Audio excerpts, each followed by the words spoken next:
I don't think there's any givens in anything that you do. I think you have to go out and earn it. Yeah! Way to go, guys! Bring her to the line, my chase winner.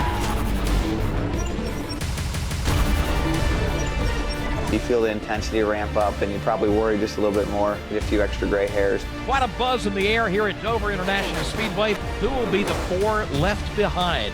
Tension is going to be high. It has to be. Everything's on the line. Every position matters, every point matters, and that's how you have to race. It doesn't matter how great of a season you had. If your back's up against the wall and you can't get through the next round, it doesn't matter what you did.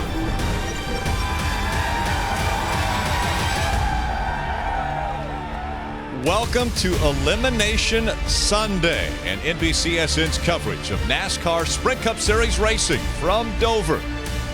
We get ready for the Citizen Soldier 400. Martin Truex Jr., Kevin Harvick, both with wins entering this elimination race. They will advance on to the round of 12. 4 drivers below the cut line, all fighting for a spot in the championships. Hello, everyone. Alongside Steve Letarte and Jeff Burton, I'm Rick Allen. When we talk about elimination races, the pressure just ramps up. It really does. We have a lot of drivers that need really good finishes today to move on. We have some drivers that have to have great finishes, but remember, we have others that are afraid they're going to have a terrible finish. If they do, they're in major trouble. So the pressure is on a lot of drivers on today's race. Well, to make the elimination race even more difficult, and it's at the Monster Mile, one of the most difficult racetracks on the circuit. High speed, high bank, narrow, 1 mile racetrack. Loss of practice this weekend because of weather, Rick. It's going to be a lot of guesswork for these teams heading into 400 laps. And there was a 32-year-old that said the gray hairs begin to get a little bit more on my head when we come to races like this. It's time for pre-race ceremonies. Let's go trackside. Please rise and remove your hats as the Dover Air Force Base Color Guard presents our nation's colors. And please remain standing as Dan Schaefer, pastor of Calvary Assembly of Gods in Hightstown, New Jersey, offers today's invocation. Shall we pray? Almighty God, we come to thank you for this great nation, the United States of America. We stand in respect to this flag that flies before us, and remember and honor those who have paid the ultimate price that gives us the freedom to live and worship the God of Abraham, Isaac, and Jacob, and our Lord and Savior Jesus Christ. For our military abroad, bring them home to protect our shores and borders. For our police and sheepdogs, protect them as they patrol our streets and neighborhoods. For our firefighters and EMTs as they save and rescue those in danger. We are one nation, under God, not over God, indivisible, with liberty and justice for all. And now we thank you for Dover International Speedway, for NASCAR, for all the sponsors, the race team that make this America's sport. And as always, we pray for a great race, for a safe race. In Christ's name, amen. Shalom. And here to perform today's national anthem, please welcome Universal Music Group Mercury National recording artist Easton Corbin.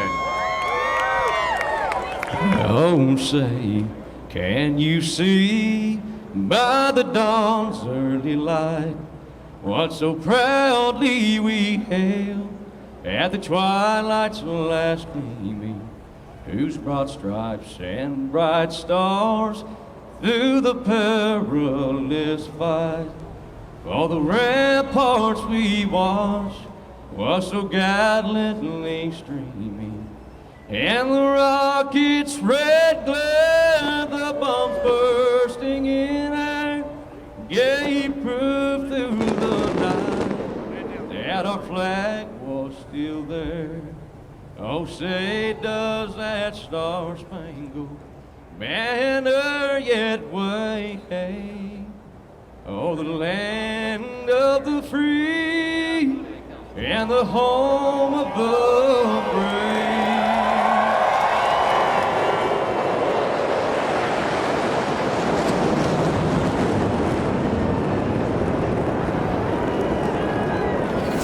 Entering this race, 16 drivers, all with a shot at the championship. 8 racetracks in front of them, but only 12 will advance and have a chance at the title at year's end. The pressure ramping up.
Everybody ready, set, go. Rev it up and let's roll. There's a party in the fast lane. Got my hands on the wheel and I'm flying. Heartbeat loud as the thunder rolls. Riding in on the stampede of lightning.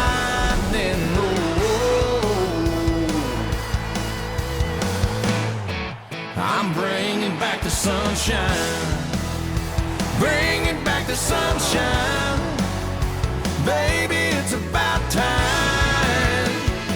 Oh, bring it back. Oh, yeah.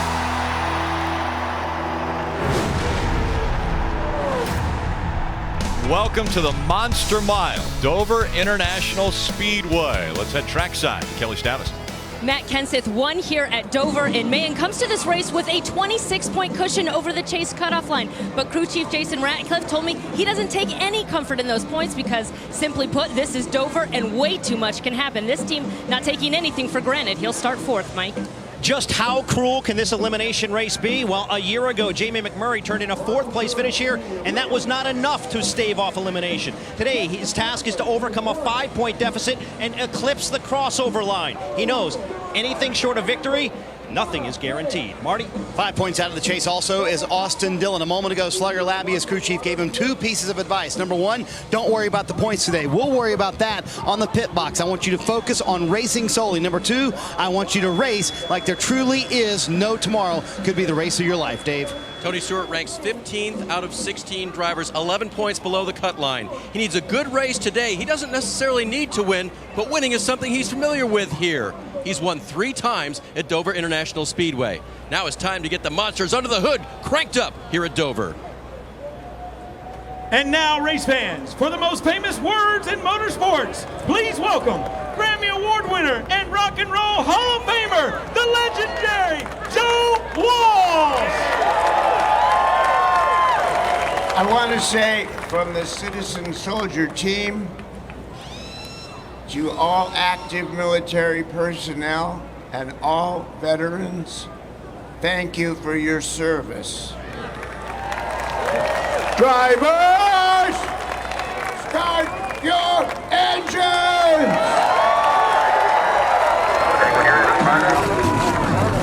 Yeah, I got you there, brother.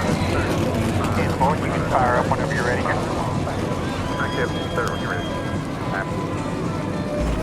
Mark Truex Jr. and Kevin Harvick can say life's been good to me so far, but it hasn't been that good for other drivers. Earlier today in the Xfinity Series race, Justin Marks, a very hard hit. That could happen to any chaser today.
NASCAR on NBCSN is brought to you by Sprint, proud sponsor of the NASCAR Sprint Cup Series.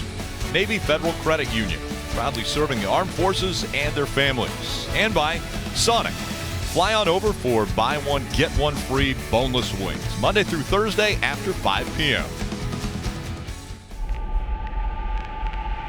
The key moments in any athlete's career is how he performs under pressure. Win and you advance. For 4 drivers, it's all over in Dover.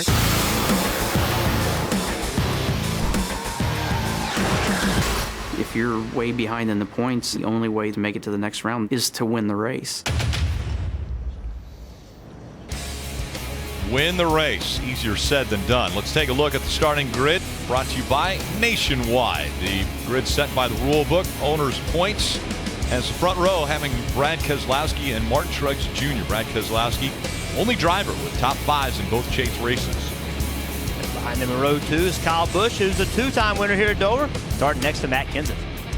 In row 3, we have Joey Logano, 21 points above the cut line, starting next to last week's winner, Kevin Harvick. Row 4 has Denny Hamlin and Jimmy Johnson. Jimmy Johnson, a 10-time Dover winner.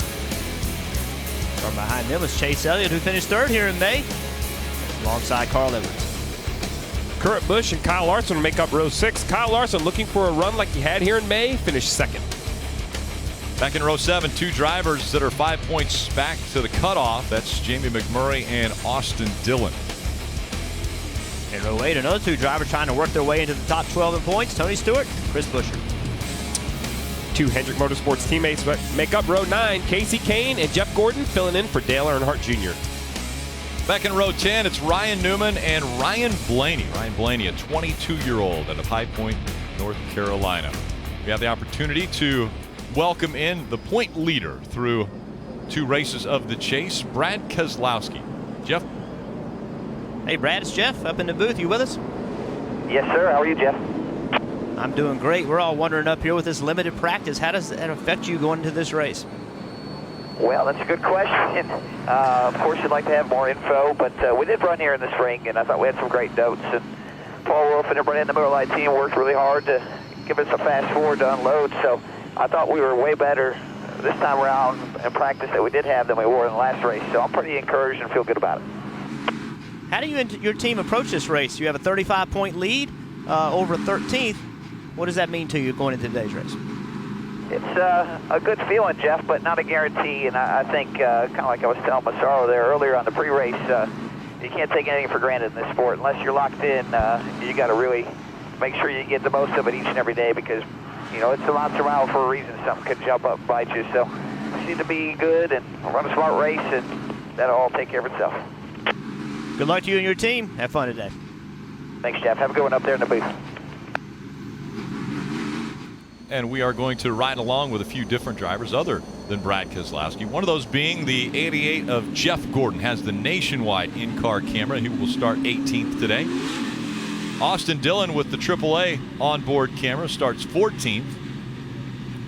Jamie McMurray has the Credit One onboard camera and will start in row 7 in the 13th position. Kevin Harvick in that number 4 starts in row 3 in the 6th spot. Kyle Busch has the Sprint onboard camera and will start in row 2 in the 3rd position. And we just heard from him starting up front on the pole with the Ford in-car camera is Brad Keselowski. Not only will we ride along with a few different cars on the racetrack, but also the aerial coverage provided by our partners at Smithfield Foods. I want to take a closer look at Dover International Speedway with today's GE Track Facts. 400 laps, 400 miles, pit road speed. They will have to slow all the way down to 35 miles per hour when they get to that line right there. And the fuel window, 85 to 90 laps today, Steve. Yeah, that fuel window will definitely be tested, it seems like, here at the Monster Mile. Even as chaotic as the race is, there's times we get long green flag stretches, and these teams, these drivers will try to stretch their Sunoco fuel. And let's take a look at this week's Ford Drive to the Championship. Martin Truex Jr., Kevin Harvick, both with wins, advancing to the round of 12. Brad Keselowski, the most points, but even he said you can't count on anything when you're at the Monster Mile because it can come up and grab you. Man, we've seen so many things happen at this racetrack. We've seen multi-car wrecks. We've seen part failures. We've seen pit road speeding penalties, wrecks getting onto pit road. This track has a lot of challenges, and one thing that's going on today is the track has more rubber on it right now than at any point in the whole weekend while they had practice. So be interesting to see whose car is good early and who can stay good late in the race. Let's listen to communications from the 14 team just moments ago. We will give 110% this whole day. We'll take whatever it gives us. At the end of this thing, we'll count our ships, see where we're at. But remember one thing, this one race, whatever happens either way, is not going to define the season this team's had. They've had a great one. They were able to get a win earlier this year, which put them into the chase in Tony Stewart's final Sprint Cup Series season. 2 by 2, they come down the back straight and into turns 3 and 4. As we're waiting the green flag, Brad Keselowski has chosen the inside line. Martin Truex Jr. up on the outside line. Those in the chase all have yellow splitters, yellow spoilers, and yellow banners across the windshield. As they come out of turn number 4, the elimination race is underway from the Monster Mile.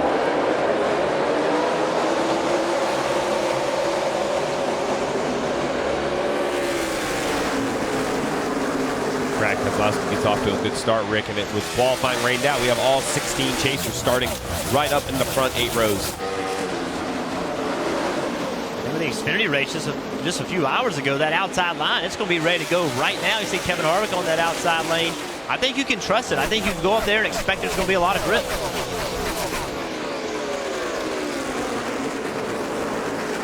Sorting out positions early in this run.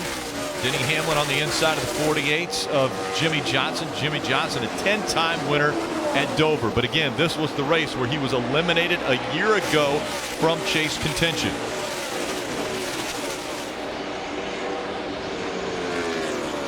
That elimination, Rick, I really think sent waves through the garage area last year. People over 15, 16, 18 points, they had a little bit of calmness about them, thinking they were good. But after seeing Jimmy Johnson's mechanical issue and being left out with a 27-point cushion, the nerves through the garage area seem to be turned up even more this year.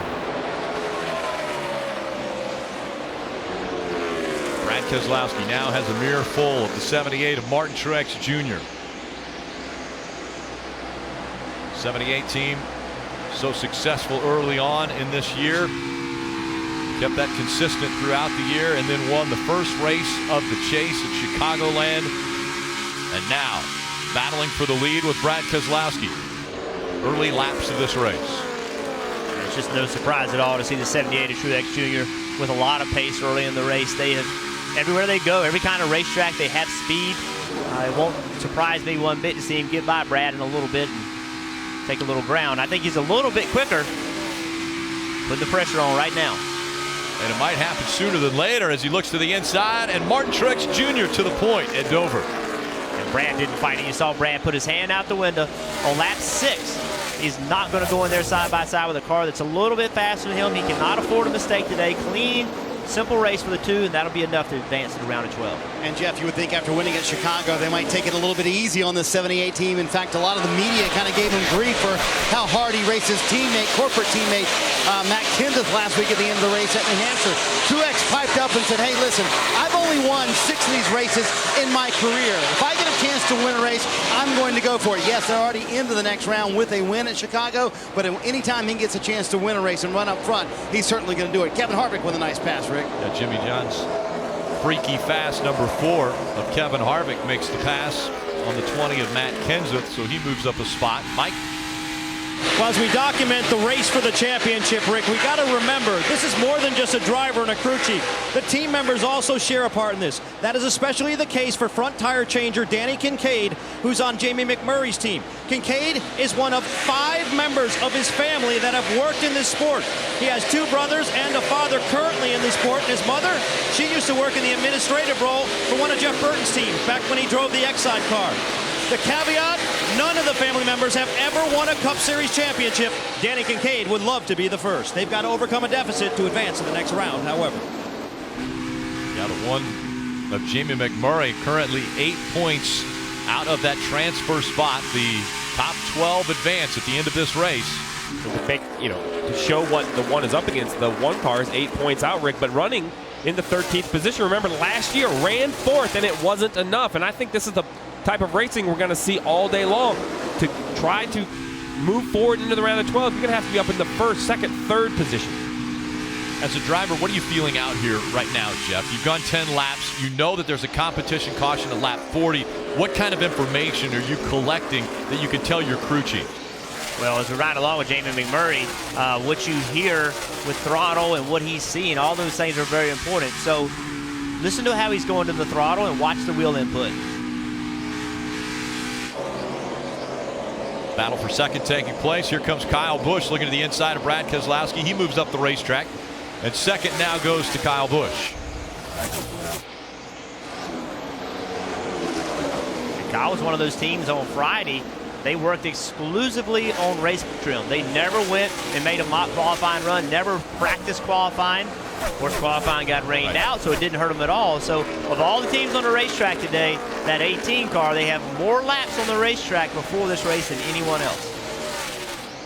We heard Marty mention for Martin Truex Jr. that if he has an opportunity to win a race, he's going to take advantage of it because he only has 6 career wins in the Sprint Cup Series. 3 of those have come this year, although this is the 6th straight race that has been led by Martin Truex Jr., and that's the longest ever streak for Martin Truex Jr. as far as leading races.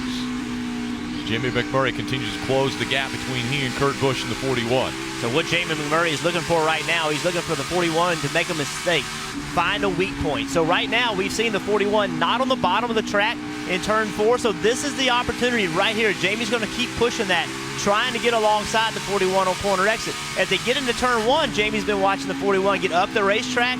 He's thinking, can I roll the middle? Can I carry enough speed to get alongside the 41?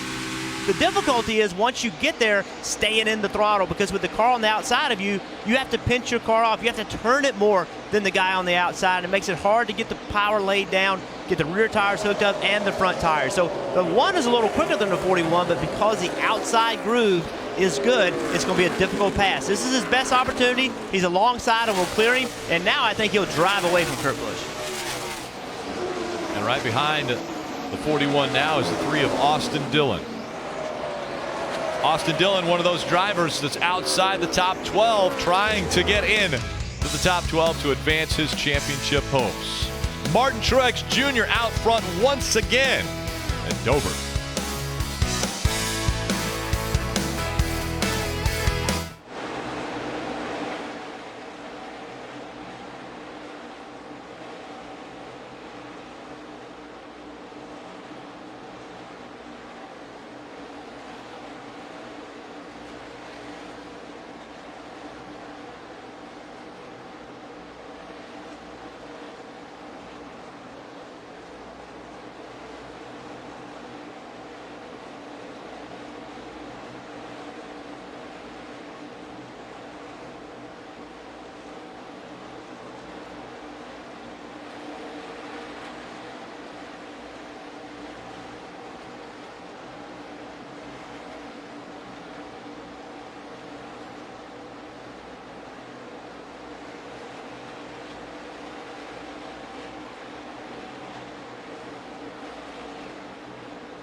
Today's program is brought to you by Craftsman. Celebrate 25 years of Craftsman Club by texting SPEED to 95990 for a chance to win a 2017 Chevy Silverado 1500.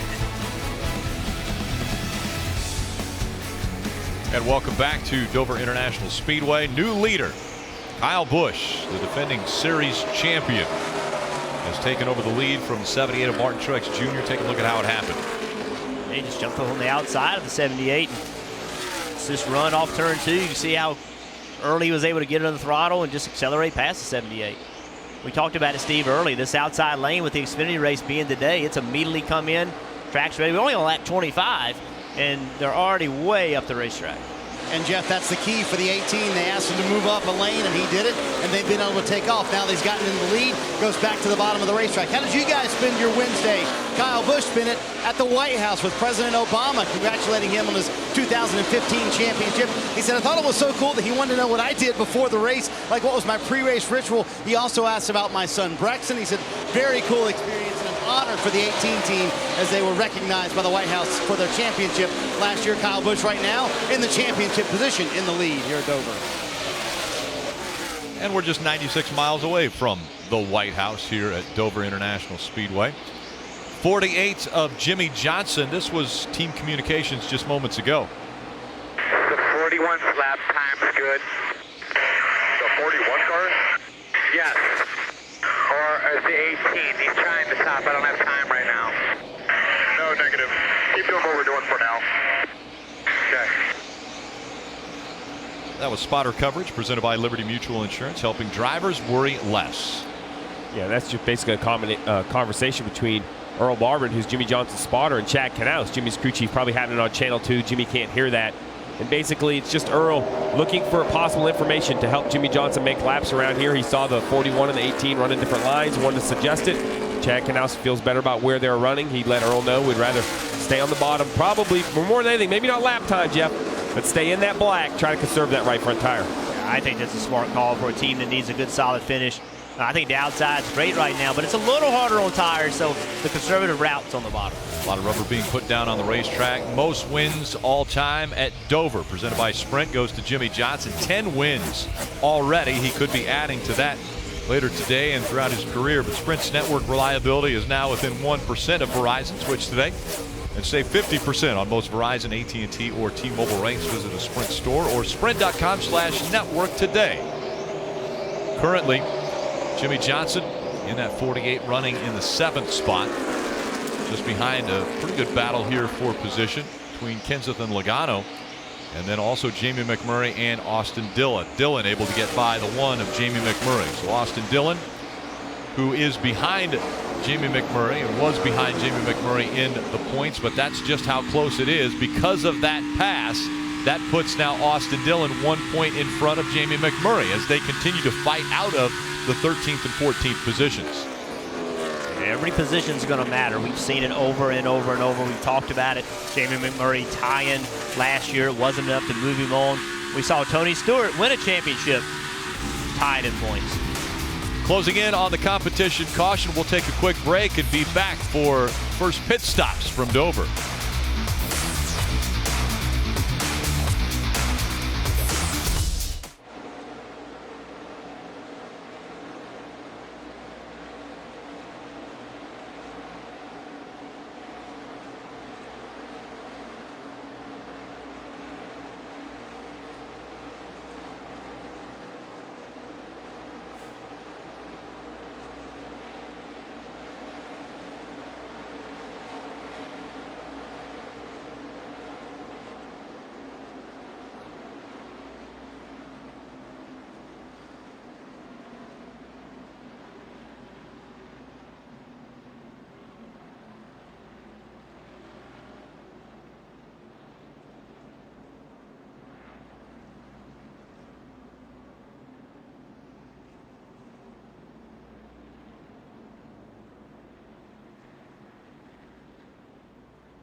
What a difference a year makes. A year ago, Kevin Harvick was in a must-win situation, had to win this race, and did. Last week, Kevin Harvick won, doesn't need to have a good finish, and now has a tire blow, and so he is already behind the wall and in the garage. And we're getting ready for pit stops to take place as the field is making their way onto pit road now. Kelly? And you see the May winner here at Dover, Matt Kenseth, coming down to pit road. He said that he was real tight getting in through the center, loose off. It looks like it's going to be a 4-tire stop for the 20 of Matt Kenseth, Marty. Kyle Busch and his team often talk in code. The code for this stop, oranges. So it's going to be a 4-tire stop for Kyle Busch and his race team. The car started tight, got better the longer they ran, Dave. Bottom left, Logano 5th. Bottom right, Keselowski, his teammate 3rd. Keselowski was saying that his car was tight in the middle, loose as exit all run long. As for the 22 of Logano, he said the entry is good to the 1/3 mark, then I have trouble turning it. 4 tires, Sunoco fuel for both drivers. Race off pit road brought to you by Geico. No position change for Kyle Busch, but an advancement for Keselowski.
This is the reason wins are so important. Kevin Harvick with an issue has a win already and will advance to the round of 12. Kyle Larson now with an issue and he doesn't have a win. He's fighting to get into the top 12. Mike. And he's on pit road right now, and the team trying to diagnose what appears to be a loss of power. They were about to change the battery until Kyle came over the radio and said, I've got power back. It may have been a loose plug. They've got the wheel back on the left rear, and they're pushing him off pit road. But obviously a costly period in time here early in this race for Kyle Larson. He's currently 1 lap down, Rick. So if he can get out in front of the leaders here and stay in front of them, he'll only be 1 lap down. He doesn't want to speed on pit road. He does get off of pit road, so hopefully he didn't speed. Green flag back in the air. Kyle Busch, Martin Truex Jr., Brad Keselowski going up high, loses second. The 6 of Trevor Bayne was too fast on pit road, came in 24th, had to serve that penalty. I can promise you they're telling right now, they're telling Kyle Busch what the situation is with him. If he can get up there and put a second lap on him, he'll do everything in his power to do that. Sounded like that 42 had lost power, as Mike reported, Rick, and then he found power when they started messing with the battery. So basically, the battery just sits in a box, and usually there are 2 terminals that it gets pressed against to make changing a battery much quicker. But the issue is, if that battery isn't secured in that box, sometimes with foam, sometimes with brackets, it can wiggle around actually and just become unconnected. Still be in the race car, but unconnected from the power supply. And so now Kyle Larson fighting to stay in front of Kyle Busch. It's Kyle Busch trying to stay in front of Martin Truex Jr., Matt Kenseth, Brad Keselowski, and Joey Logano in the top 5. But you're absolutely right, Jeff. Right now, the leaders, Kyle Busch, Martin Truex Jr., they know this is an opportunity to put the 42 down a second lap. That'll be their goal. And the 42 has been fast all year long. He won a race, and since that race, he has been a really, really good competitor. So try to track him down and get all you can and try to put him that second lap down. And the 42 is going to have to come back to pit road. They had too many men over the wall when they were working on that issue.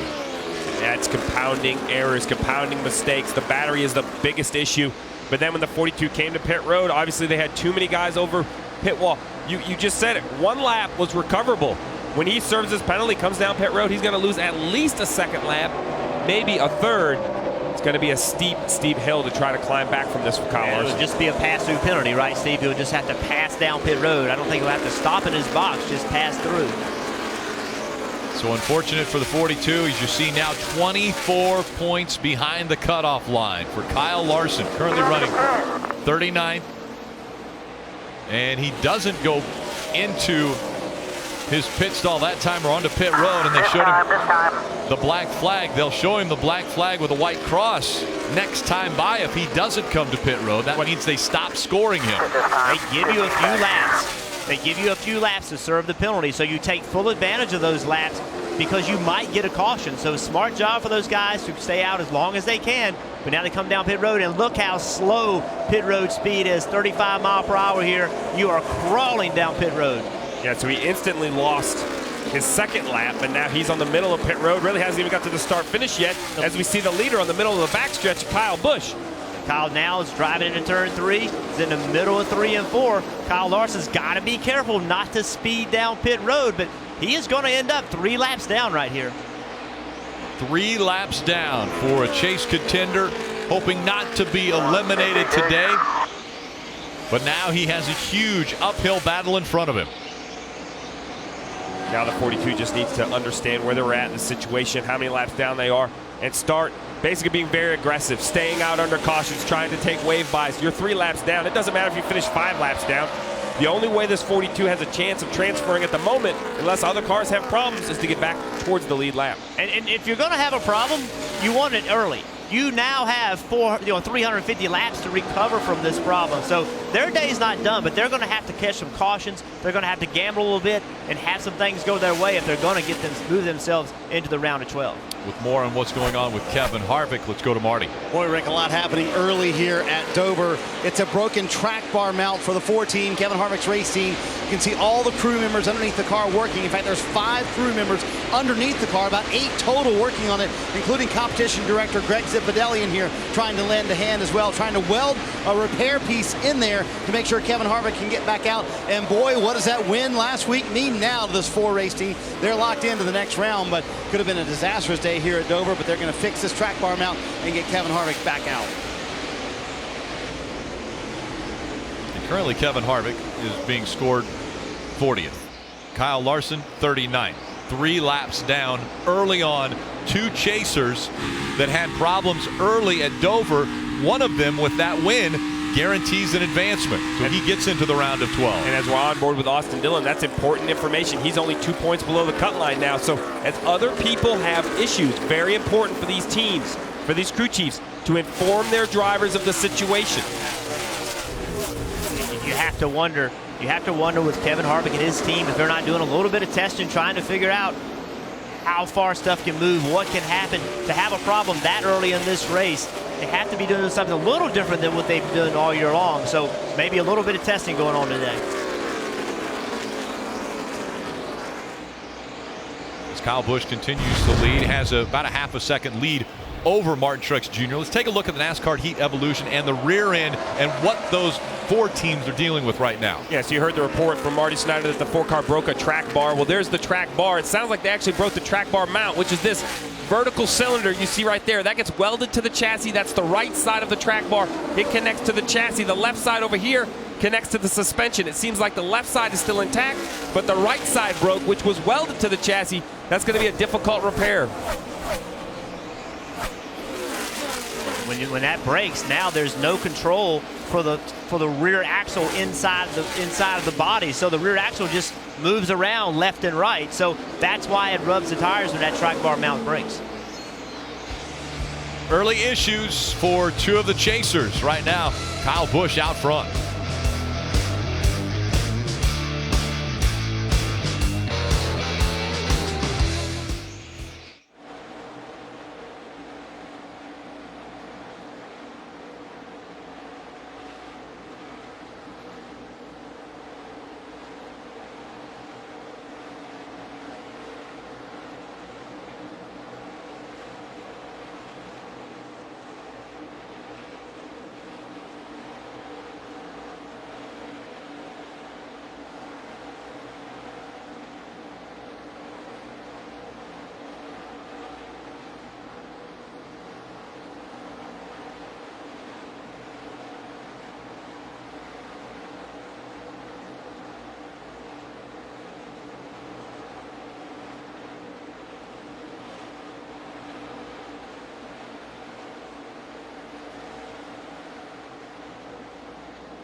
NASCAR on NBCSN is brought to you by Credit One Bank, the official credit card of NASCAR. Craftsman, if it matters to you, it matters to us. Craftsman, when it matters. And by Mountain Dew, do the do. NASCAR Race View gets you access to features that let you follow your favorite drivers if you're at the track. Get live stats, leaderboards, driver, team communications, and more on all your devices. It's available now for an all-new low price when you visit NASCAR.com/raceview. Welcome back to the Citizen Soldier 400 from Dover International Speedway. Mike? Well, one of the guys we're paying very close attention to throughout the course of this race is Jamie McMurray, who came into the event below the cutoff line trying to overcome a 5-point deficit. He knew he needed to have a very good performance today and have no problems. However, they may have some concerns. Got a bad vibration. It doesn't feel like a wheel. It's like the drag shaft grinding or something grinding. That report came in about 10 laps ago. They're monitoring it right now, just making sure it doesn't get worse. But obviously, this team paying very close attention to it, Rick. Yeah, a tough situation for Jamie McMurray a week ago. They spent most of the race in the top 10, but then ended up with a finish of 19th, which put them in this position where they are right there on the cut line. Currently in the 11th spot. Just got caught on the wrong side of pit sequence there. Ended up late in the race, the last car without tires, and the guys that had tires just went blowing by him, so he lost a lot of spots. But now the bigger concern is, what is this problem? What is going on? Is it going to get worse? That would be unnerving to me, Steve. Dave. Of course, Austin Dillon can take advantage if Jamie McMurray has troubles. That's one of the options that they have that they don't have control over. You see, he's just below the cut line, 4 points out right now. His car, however, very difficult to handle right now. It won't turn in the corners, and there's 4 of them here, and they're hard to get through when you don't have that turn in your car.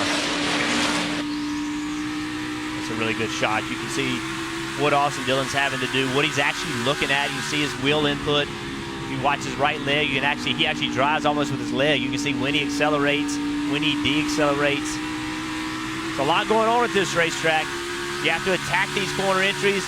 You fall down into this hole, driving into turn 1, try to roll the middle of the corner as quickly as you can, go back to the throttle as quickly, but a lot of times you have to breathe off the throttle on corner exit. Very difficult, challenging racetrack. Well, we are at the Monster Mile, and the Monster is chewing up some competitors today, and one of them, the 42 of Kyle Larson, had an electronic issue. The battery seemed to have come loose inside the race car and lost power, so he came to pit road to repair it. But under that repair had a penalty. It's been quite a day for the 42. So you see, he comes to pit road. He has no power. So as he stops, they're trying to diagnose the power issue. You see, you're allowed 6 guys over pit wall, a 7th to service the driver, but no one is servicing the driver here. So there's 6 guys you see right here. Well, as the pit stop continues, you're going to see this gentleman right here on pit wall. He has something he sees he needs to come over and take care of. He's obviously telling him to jack it up. But when he steps over, that makes 7 guys, because there's still a person you don't see in the right side of the race car. The battery was an unfortunate situation, a mechanical issue. 7 guys over pit wall is really just a silly penalty. They happen often, but it went from 1 lap down for Kyle Larson, very easy to overcome, to 3 laps down. Gonna need some very unique circumstances to be able to gain these laps back. A mental mistake there by the team, and that puts Kyle Larson 3 laps down. The 2 and 22 teammates racing for position, fighting for the 5th spot. Right now, Brad Keselowski has the 5th position. Joey Logano trying to take it away from him. Let's take a look at today's Ram guts and glory, especially when we're talking about the 42 team. Well, yeah, Rick, it all started with a disjointed weekend. There's been rain in the area, some discount or some shortened practices. Teams are going to have to guess a little bit on their race setup. Some have hit it, some haven't. But then also situational awareness, Jeff. You see the 42's having trouble, the 4's in the garage here. These other chasers have to understand the situation they're put in. That's right. Pay attention to what your race is and what you need from this race. Your competition, whether they're having a good day or a bad day, can affect what your strategy needs to be, how aggressive you need to be as a driver, and also how aggressive the crew chief needs to be. You have to think that Joey Logano and his team are feeling pretty good right now. After last week, they ran so poorly early in practice this weekend. Although we didn't get a lot of practice, they really struggled. Crazy loose, no speed at all. But being able to sit here right now and run 6th place, that has to give a little bit of confidence to them after the 2 last times in this car just have not gone well. And challenging the 2 of Brad Keselowski for the 5th spot. So the 22 trying to advance, makes the move, and will take 5th away from teammate Brad Keselowski. Kelly. Just ahead of that group is the 20 of Matt Kenseth, running 3rd. His crew chief, Jason Ratcliffe, telling me he feels really good about the direction of this race team, and said, in fact, he said the cars they brought to the last 2 races, Chicago and New Hampshire, he felt like some of the best race cars they've ever had at those tracks, but definitely wants a win today. He says momentum is huge in this sport, Rick. Yeah, momentum is very, very big, and that's really what the 42 was relying on when they entered the chase. They had incredible momentum, and then bad finishes at Chicagoland. The very next race at Loudon, another bad finish, and that put them in a position where they needed to have a good finish here. But as you mentioned, situational awareness, it's not working out for them yet. But again, a lot of racing in front of us. 324 laps still to go as we see the 48 get by Matt Kenseth in the 20. And Rick, I've been watching the 48 of Jimmy Johnson the last 15 or 20 laps. Consistently one of the top 3 cars on the racetrack as far as speed goes, easily working through lap traffic. You see him overtake the 20 of Matt Kenseth there. Remember, this is a team that I really think have been looking forward to get back to this racetrack. A year ago, that mechanical failure eliminated Jimmy Johnson from this chase. This chase format has not suited Jimmy yet, and I think Chad and Jimmy want to prove that incorrect. They want to advance, continue to advance. And I really feel if you can get the 48 of Jimmy Johnson into the round of 8, 3 very, very good racetracks for him, he has to be a favorite to make the Final Four, the championship run at Miami. And Steve, if you look at the next 5 racetracks, Jimmy Johnson has 30 career wins, 30 at the next 5 racetracks, so they certainly want to get through this weekend. No surprise, he's good here at Dover as well. You know, he told me earlier this week, he said, midsummer, I would have told you that we had enough speed to get through this round, to the next round, but I honestly did not think that we could make the championship 4. But with the speed we brought in the 48 car and Hendrick Motorsports overall in the last couple of weeks, I think we can. I think we can make it to that championship 4. And as we mentioned, very strong in the upcoming racetracks. No doubt Jimmy Johnson is going to be a championship threat if they can just get through this race here at Dover, where they've won 10 times, by the way. Kyle Busch out in front, but he hasn't checked out by any stretch of the imagination. Just a half-second lead over Martin Truex Jr. Kyle Busch trying to get a win to advance to the round of 12.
Watch the chase for the NASCAR Sprint Cup Series with the NBC Sports app and get closer with additional camera angles, driver stats, track information. You can watch live anywhere on any device.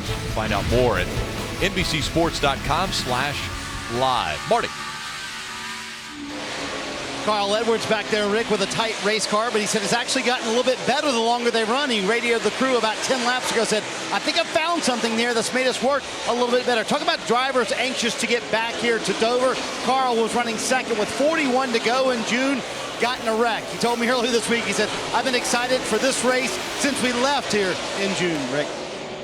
Yeah, I mean, that's a situation where Carl Edwards really trying to have a great run as we see a battle for the lead heating up.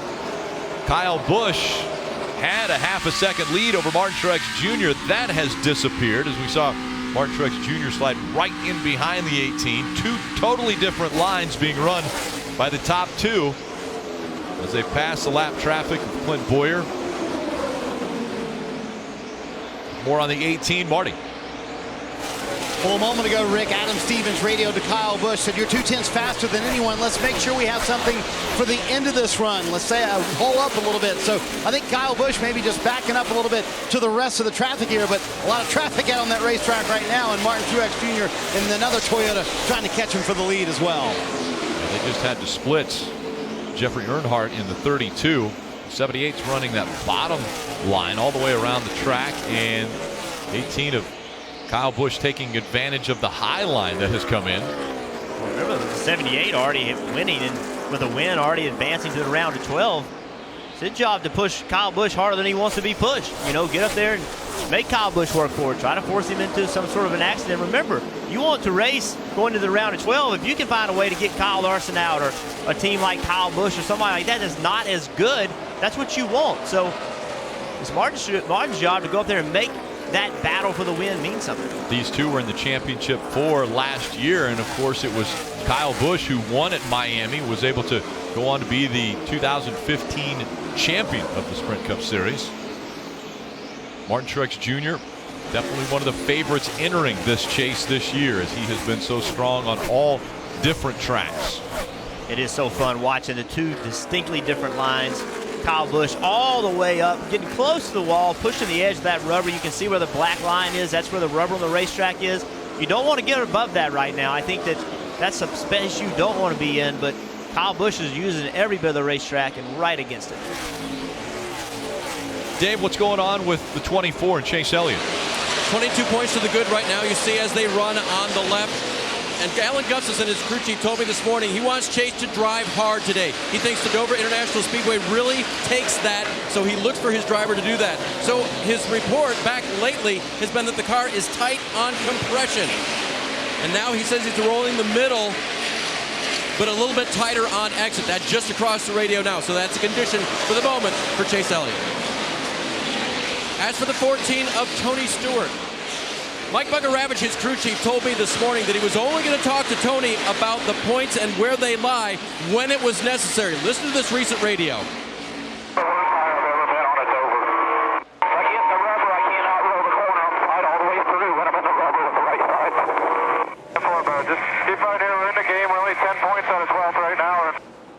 So he's hearing from his driver, horrible race car, maybe worst ever at Dover, and he says, now's the time. I got to remind my driver, we're only 10 points out. That was a little while ago. He's now 14 points away, but he's got to remind his driver, just stay in the game. It is a very long race, a lot of laps in front of him, over 305 laps to go in this race. Kyle Busch has been out front for 74 of the 96 laps already completed. Martin Truex Jr. led 16. Brad Keselowski led the first 5 laps that were run. You talk about how long the race is, Rick. We're not even to the quarter mark yet. 3 laps away from the quarter of the way through. So remember, this used to be a 500. It's reduced down to 400. It's still a very long afternoon. These two battled for the 2004 Xfinity Series championship, and it was actually Martin Truex Jr. who ended up winning that title, and Kyle Busch finishing second in that battle. Marty? Well, Rick, Jeff talked earlier about how Kyle Busch had moved up the racetrack. You see him kind of in the middle right there. He said he really had to do that because of the way his car was handling. He said when he's on the bottom, he went down on the track bar. He said they helped the back of the car, but hurt the front of the car. He said when I moved up, there was all kinds of grip up there. Jeff, sometimes right there, like what Kyle's doing, you have to go where your car likes it the best, and it handles better, not necessarily where the grip is necessarily. Yeah, that's right. Just find where your car is good. That's a great thing about this racetrack. Moving behind these two cars, that blue number 48, he's coming. A 10-time winner. Actually, Johnson has won more at Dover than 26 of the other 39 drivers in the field in their career.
Welcome back to the Monster Mile, and it looks as though it has claimed another one. Ryan Blaney, this time in the 21, stopped up in turn 3, trying to wait for the traffic to clear so that he can come onto pit road.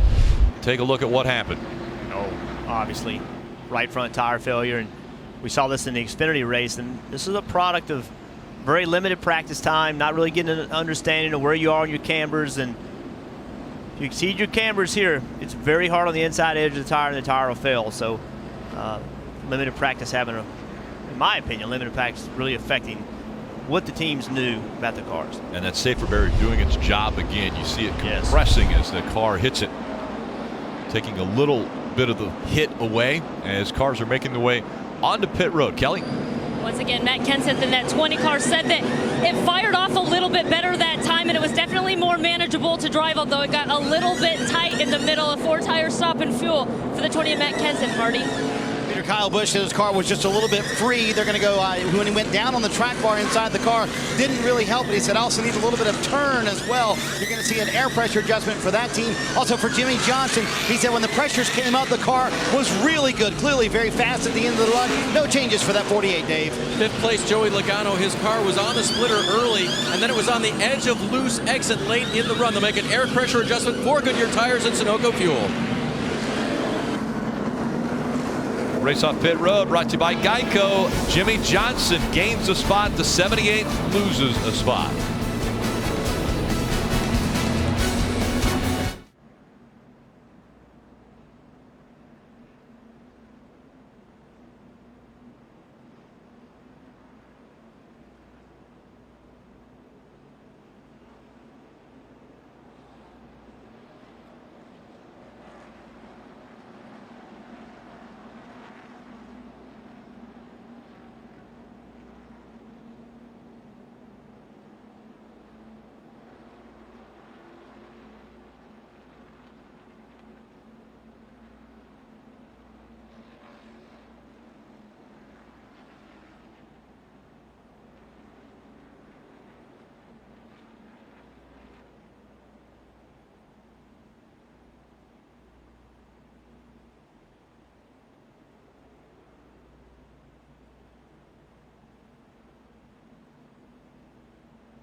NASCAR on NBCSN is brought to you by Sprint, proud sponsor of the NASCAR Sprint Cup Series. Toyota, let's go places. And by Credit One Bank, the official credit card of NASCAR. Let's take a look at the McDonald's all-day pit strategy. Well, you see just a variety of pit stops for the last 7 Dover winners. And those decisions are pretty easy when you run 66 laps. So like our current or our last green flag run, you know you need to come to pit road and take tires. But Jeff, I think we're going to start to see some shorter runs, 5, 10, 15, 20 lap runs. Crew chiefs are going to have to decide if they want to come and get tires on those shorter runs. That's where it gets difficult, and that's what we talked about Kyle Larson, the problem he's had. That's what he's going to need. He's going to need some timing of some shorter runs to be able to try to stay out and get waiver rounds. That's really going to be his only opportunity to get these laps back. And McDonald's serving breakfast all day with the all-day pit strategy. 48 has been charging to the front. Hendrick Motorsports has 38 chase wins, most all time. Sprint's network reliability now within 1% of Verizon's, which today say 50% on most Verizon, AT&T, or T-Mobile rates. You can visit a Sprint store or sprint.com/network today.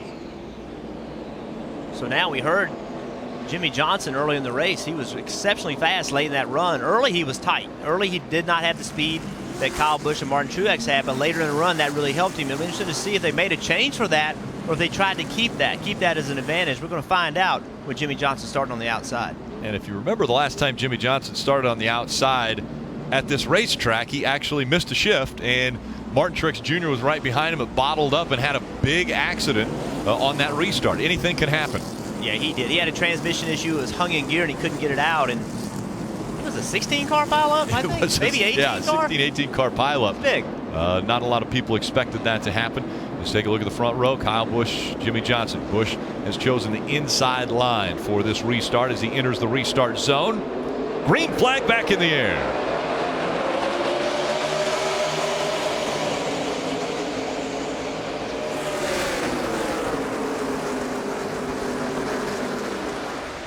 Interesting to watch the concrete as it gets very light after a caution because the warm tires pick the rubber up off the track, but it'll be put right back down very quickly.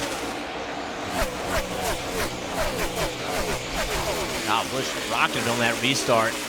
Already has a 7 or 8 car length advantage over Jimmy Johnson, who was on the outside of it. Martin Truex Jr. has moved up into the second spot. Joey Logano running fourth. Denny Hamlin in the top 5. Just behind him, Matt Kenseth and that DeWalt number 20.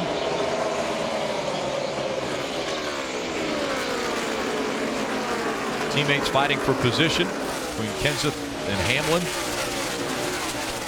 All 4 of Joe Gibbs Racing cars in the chase, as well as the Alliance team of Martin Truex Jr.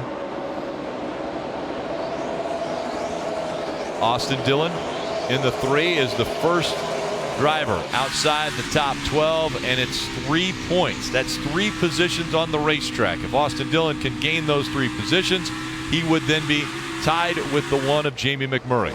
Yeah, and on board with the 3 right there. You saw he's actually getting through the middle of the corner quite a bit better than Carl Edwards in the 19. Trying to time that run on corner exit and try to turn below him. Looks like he's a pretty good run here off turn 4. It's a really good view.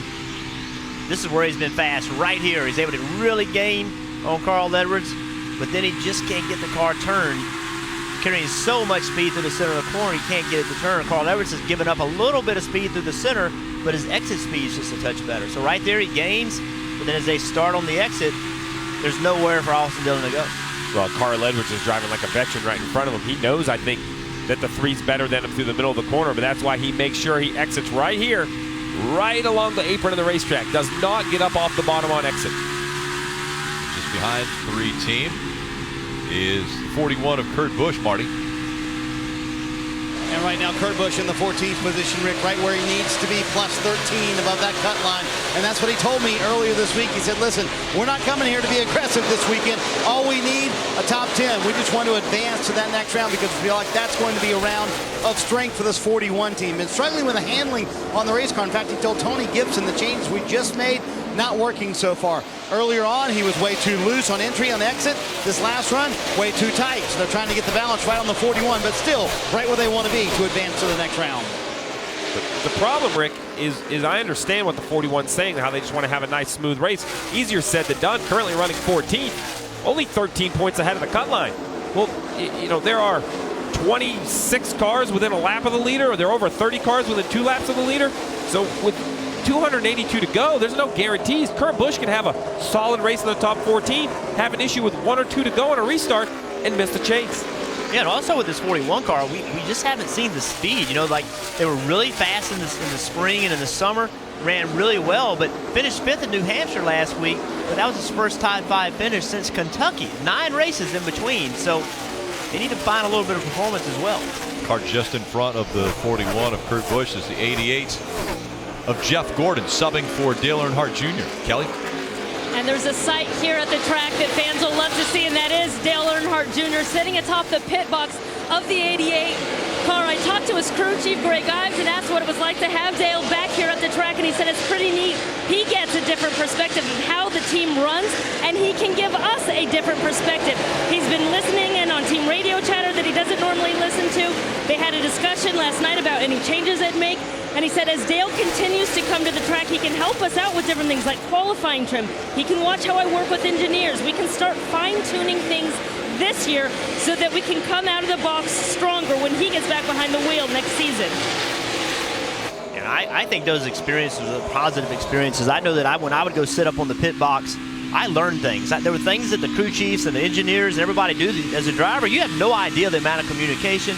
And if you can understand their job a little bit better, I think you can help them do their job a little bit better. Give them better information, quicker information, smarter information. So using this opportunity to become better as a race team is a really, really good idea.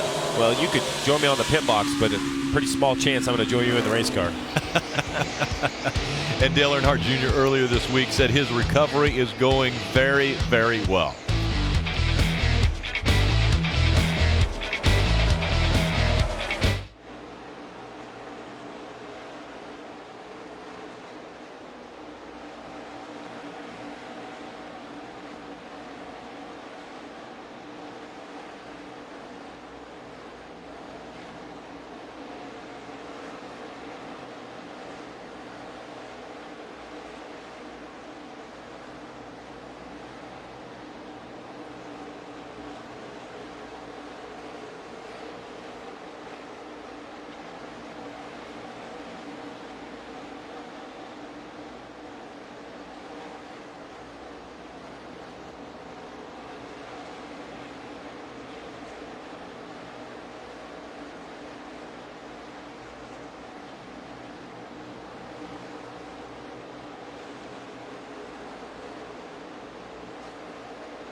Follow NASCAR on Twitter and use hashtag #TheChase to join the conversation. And quite a bit of talk right now about the fact that this is an elimination race and already 2 chase drivers have had issues early.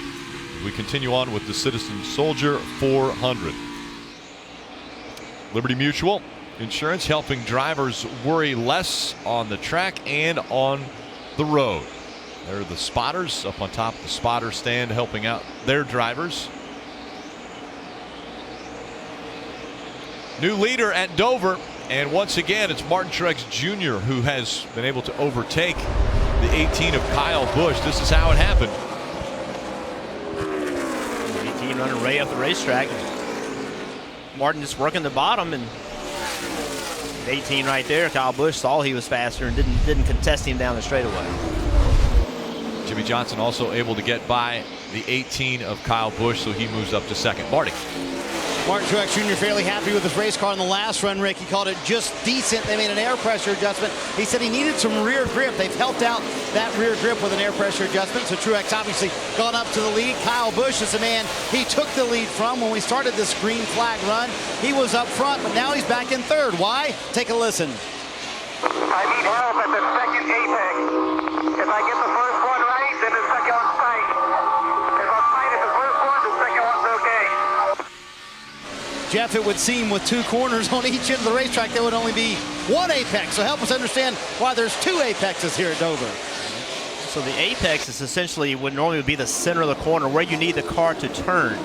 But this racetrack, the corners are so long and so wide that there's actually 2 apexes. So you actually have to make 2 turns. You enter the corner, drive in the corner, you make a turn, and you kind of, I don't want to say you go straight, but you don't turn as hard as you normally would. Then you have to make a second turn. So right here, Steve, is the beginning of the corner. That's the first apex. So the car's got to turn. Then you kind of go straight.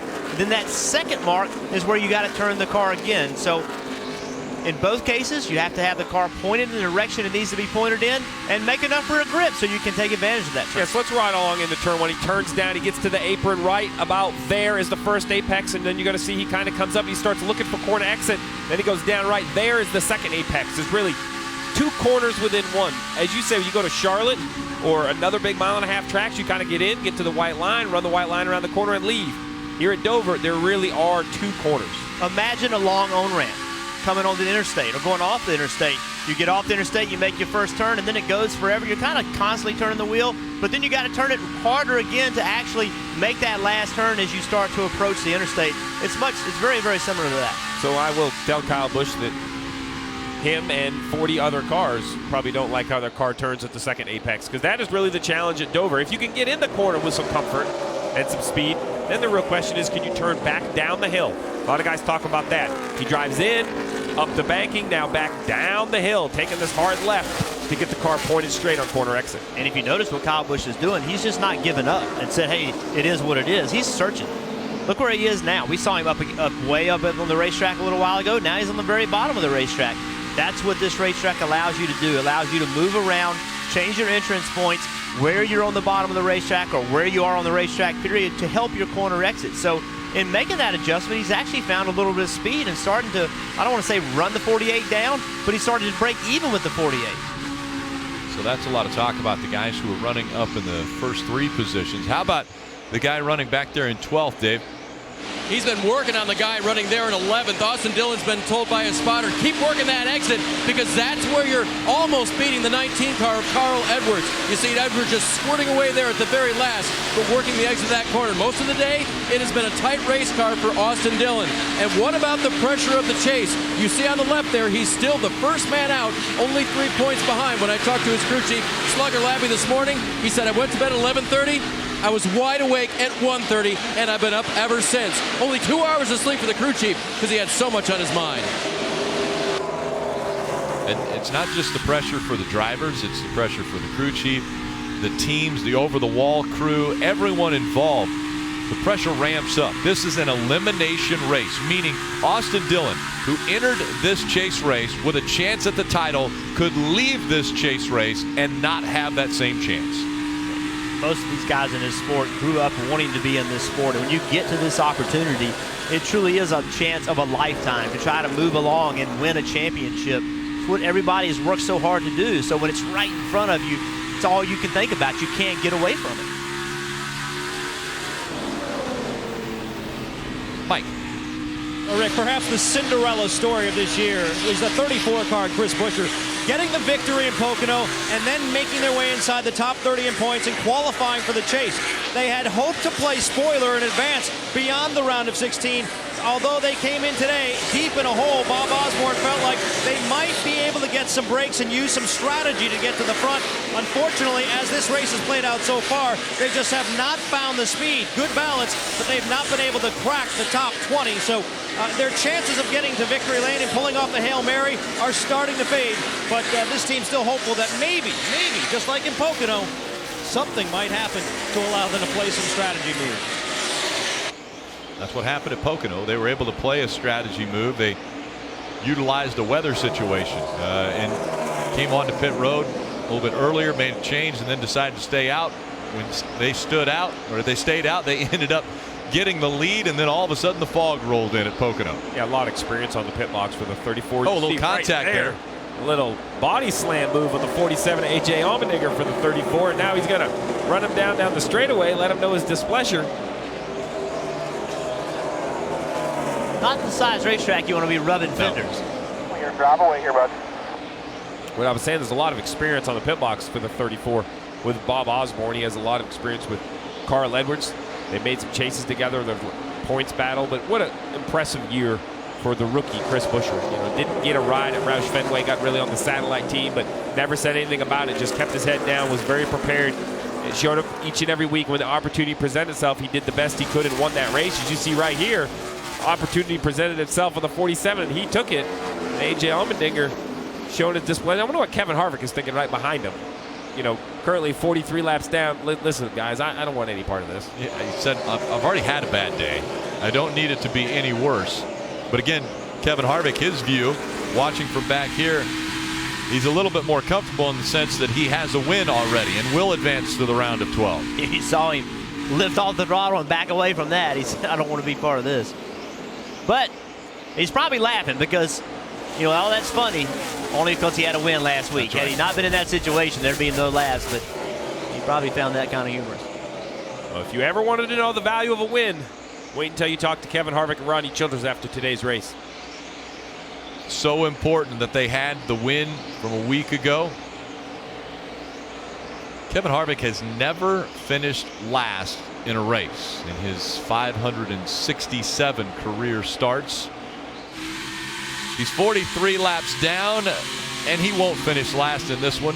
Ryan Blaney is already off the track, so he's catching him already.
NASCAR on NBCSN is brought to you by Ford.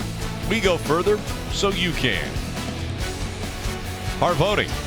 Are you ready? And by Bank of America. Life's better when we're connected.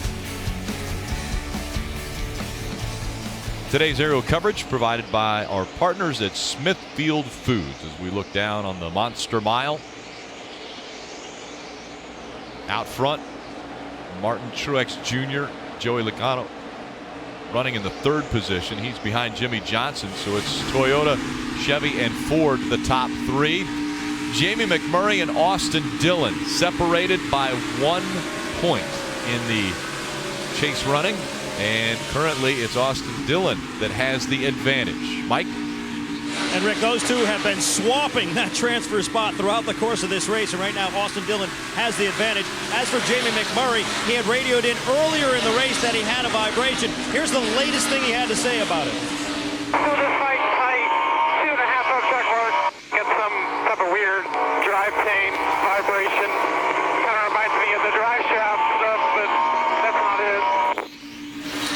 So with only 159 laps complete, still lots of racing remaining and lots of concern in the one camp as it relates to that vibration, Dave. Mike, when I talked to Slugger Labby this morning about the 3s run here in May, he said it was really pretty good. We were running 9th when we shattered a brake rotor and it ended our day. They said that they came here this weekend a little bit different setup-wise, but that their teammates used what they had in the spring, and that was working for them. So Saturday, they swapped back over to that, and they felt it was going to be the right setup for today. It's been a little bit tight, but lately they've made changes to the car, and he's found the speed going forward in the 3. Yeah, I think that's as much a concern as the vibration from McMurray is the speed right now, the 3 car and Austin Dillon. He's moved up the racetrack. Right now he's passing on the bottom, but he's moved up the racetrack, and when he did, he found a way around Edwards, found a way around McMurray. He has run Chase Elliott and Brad Keselowski down, so he has one of the top 3 or 4 fastest cars on the racetrack right now. Rick, we talk about anyone can be eliminated with a mistake, but think about how emotionally draining this must be for Austin Dillon and Jamie McMurray. 400 laps within a point of one another, 3.5, 4 hours, knowing that not a major mistake, a simple slip up, lose a couple spots could be the difference from your year and your championship hopes continuing or being dashed here at Dover. And Jamie McMurray felt those very emotions a year ago when he made it into the chase, got to this elimination race, and actually was tied in points with Dale Earnhardt Jr. Dale Earnhardt Jr. had the tiebreaker as far as being able to advance, and so Jamie McMurray was eliminated after this race last year, and once again he's in a position fighting to advance, and it's just a single point right now that he is behind the 3 team. And think about Chip Ganassi Racing. Think about the bigger picture for the entire company. The 42 of Kyle Larson, statistically one of his best racetracks. We talk about it all week on NASCAR America, how well he runs here. Well, they have an issue. They're 16 points below, so really the other hope for Chip Ganassi Racing was the one of Jamie McMurray. And I know this race isn't over right now, but right in front of Austin Dillon are those points. I mean, he has run down those guys. He is right on the rear bumper of Chase Elliott right now, putting pressure on him. Jamie McMurray, you see the gap between he and the 3 of Austin Dillon. As soon as Austin got to the 24 moved up the racetrack, took his line away from him. Now let's see if Austin can make some ground on the bottom. Had a good run off turn 2. Well, that was nicely done, Jeff, entering the middle, not entering on the bottom and trying to carry that momentum. See if he does the same thing down here. Nope, down here in 3 and 4, he enters at the bottom of the racetrack. Can he commit to the throttle enough to stay even with the 24? And what's so difficult is you've been running the top, and you're not even real sure where you can throttle the car up and leave on the bottom because you don't have a reference anymore. You're on older tires. The last time you were on the bottom was a long time ago, but he's going to clear Chase Elliott, and I'm telling you, he is faster than the cars in front of him. He is running them down. Mike. It's all right. Don't see any issues. And you just heard the radio guys from inside the race car of Jamie McMurray.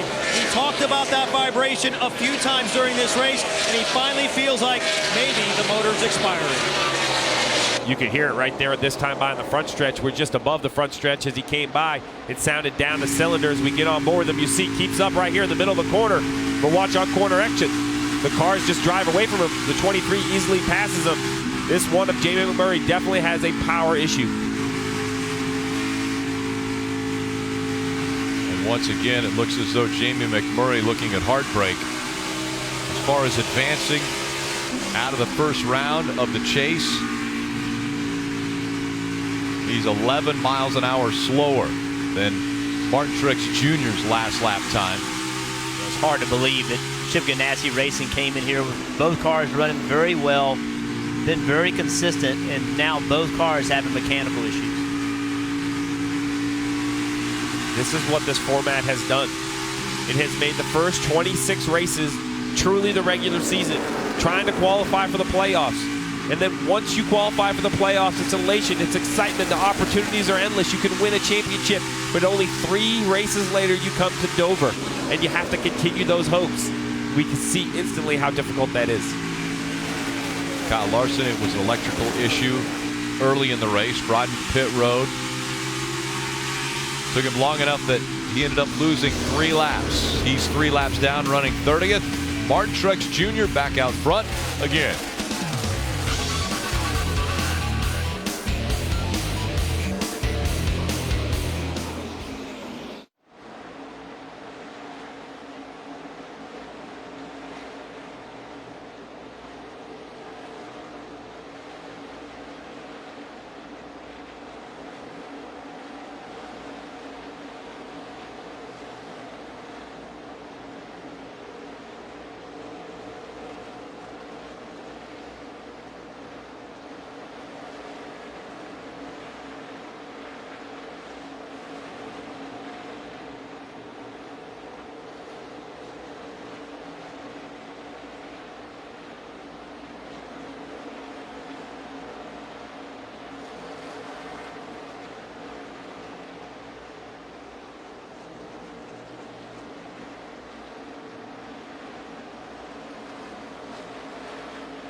NASCAR Drive is NASCAR.com's live race day companion. You can select your in-car video or camera angle, access integrated driver stats, all in real time.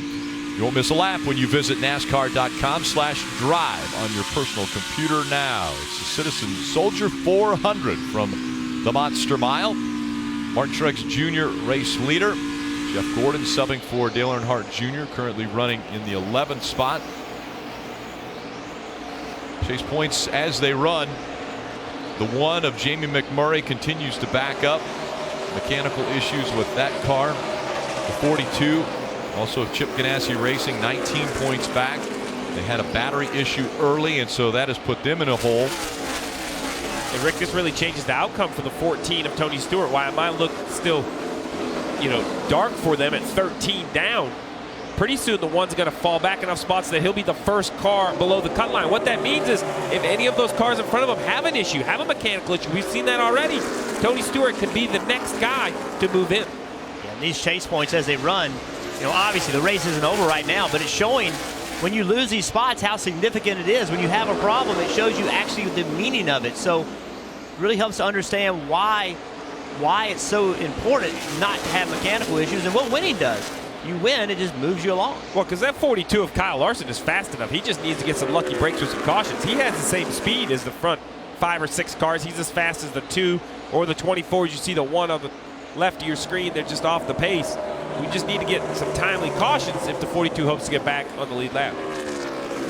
Right now, all 10 drivers in the top 10 are chase drivers. Jeff Gordon, the first car outside of the top 10, a non-chaser. Tony Stewart running 12th. Kurt Busch, the last chaser on the lead lap, is 14th. Then you've got Jamie McMurray, Chris Buescher, Kyle Larson, and Kevin Harvick all laps down. Mike. And it looks as though the caution has come out for the 42.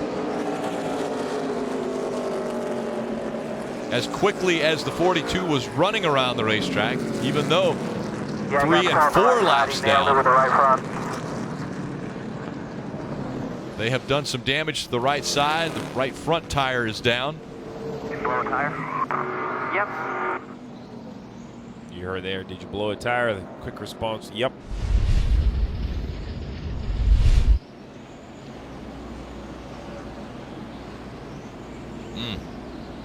Running the high line, I would say that's a good thing. In that situation, he was a little closer to the wall. Yeah, that's right. It's just at that point, it's nothing you can do. You know, you just hope you don't hit it too hard. But you know, we talked about how hard this racetrack is on tires, and He collaborated with that right front. it's add to the problems. Free pass will go to the 16 of Greg Biffle as the 42 team will once again go to work on that car. It has been one thing after another for Kyle Larson and this team.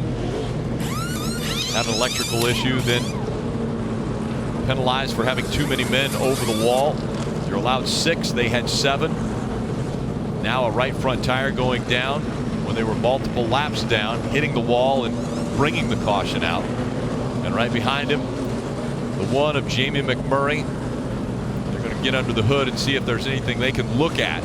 Right, because right now Jamie McMurray's only 1 lap down. We saw the 88 earlier this year at Michigan had an engine issue that they were able to repair, Mike. We'll see what they find with the one of Jamie McMurray. And they were having a long discussion with Hendrick Motorsports, Scott Maxim, trying to diagnose what might be going on with that race car. Jamie had said they were down 1 cylinder and felt like they may be going down another, so they're looking at the electrical system right now to see if there's anything there that might be able to be corrected here that might prevent them from falling even further back. And they had a gun. They were checking the temperatures of the headers, right, to figure out which cylinder it was that was down. Yeah, so basically the one runs a Hendrick Motorsports provided engine. That's why the Hendrick teams were there, and they checked the temperature of the cylinders, and whichever cylinder's not firing should be cooler. Marty.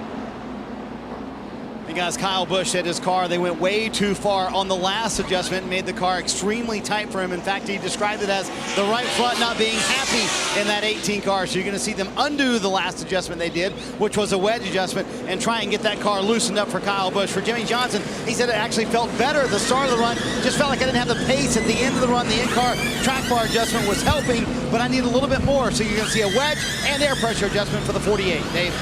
The third place runner, Joey Logano, will have the Goodyear tires put on with a little different air pressure to help him turn better in traffic. That was his only major complaint during this run. And Philip Sunoco fuel, he's down and out of here. Race off pit road is going to be won by Martin Truex Jr. Everyone holding their position in the top 5.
Tonight from Pittsburgh, it's Sunday Night Football. Antonio Brown and the Steelers host Alex Smith, and the Chiefs, Bob Costas and Dan Patrick host Football Night in America beginning at 7 p.m. Eastern only on NBC. Cycling through the pit stops. We'll be back for the restart after this.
Welcome back to the Citizen Soldier 400 from Dover International Speedway. NASCAR on NBCSN is brought to you by Liberty Mutual Insurance, helping drivers worry less on the track and on the road. Caution comes out. Even the spotters get a little bit of a break. The one team, I don't know if they can worry any less. They have had an issue already. Yeah, Matt, I've got to be down at least 2 cylinders, maybe 3. I mean, it just literally has no power at all. Can't see anything wrong, huh? No, sir. We're discussing. I'll go to the garage and try to work on it here. Yeah, the only reason you would go to the garage is if you go to the garage and try to fix it so it doesn't completely blow up. You're going to give up a lot of laps doing it, but that would be the strategy in going to the garage. Yeah, in case other teams had issues later in the race, Rick, you can still be on the track and try to capitalize. Still 212 laps to go as the green flag comes back out again. On the outside, Jimmy Johnson. On the inside, Martrex Jr. Little contact as they enter turn 1. Yeah, that was a contested restart right there. That's as even as we've seen any 2 cars leave the restart zone. And Jimmy Johnson out front. Good job. New leader, 40. Familiar sight to the fans here at Dover. 10 times has Jimmy Johnson ended up winning this race. The 6-time champion still looking to join the very elite company of 7 championships. Only Dale Earnhardt and Richard Petty have been able to win 7 championships in their careers.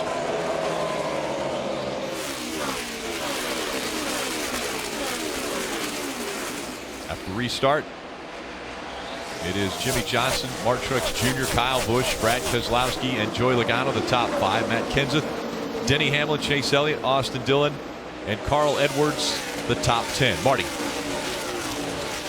Rick, Jimmy Johnson now in the lead, and they have struggled early in runs. Car's been a little bit too tight for Jimmy, but when the air pressures come up, that's when they've been their best. So maybe this clean air will certainly help the 48. Now, I was talking to Jimmy earlier this week, and he said when there's a downturn in racing, you don't know where to start, because if you would have gone, actually the one car right now, Rick, problems on the racetrack. Yeah, they expected it, and it blew up out of turn number 4 and left smoke all the way across the front of the grandstands, and probably some fluid along the track up top. So this will be a pretty extensive cleanup for the one team's engine does let go, and once again Jamie McMurray will not advance out of the first round, the round of 16, in just his second year of making the chase.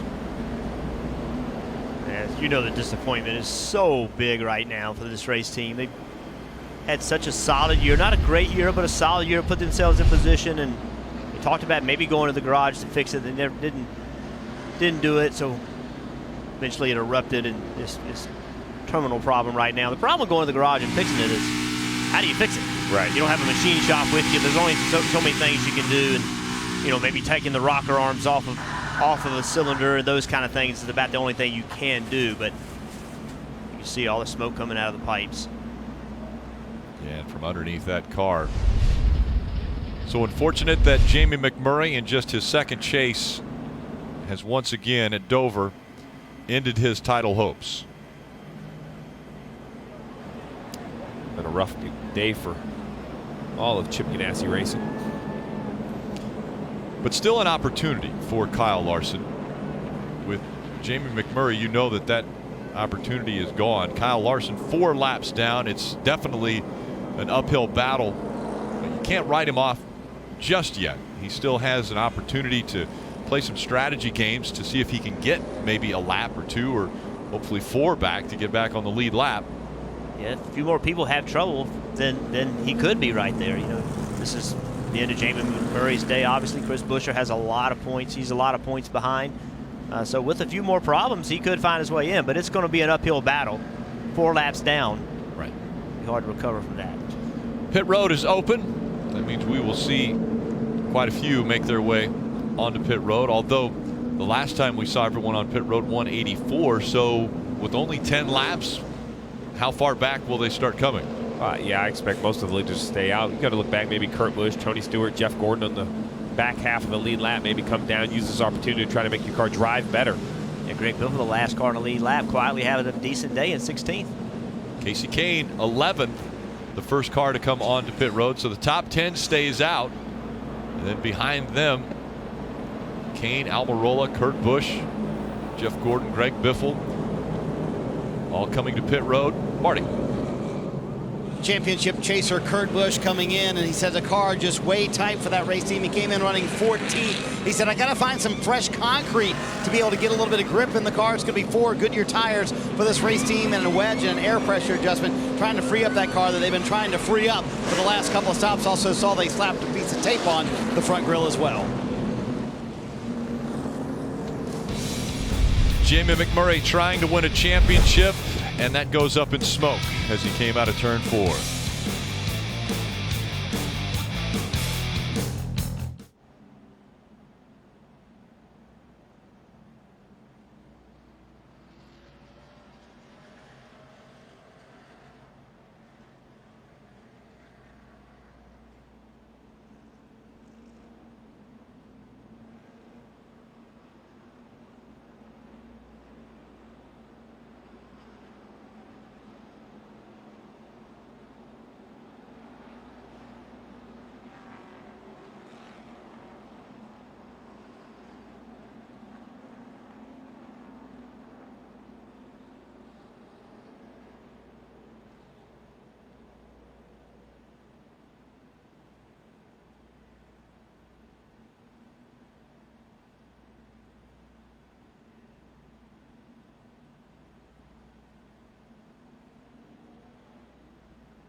since he was a very little boy.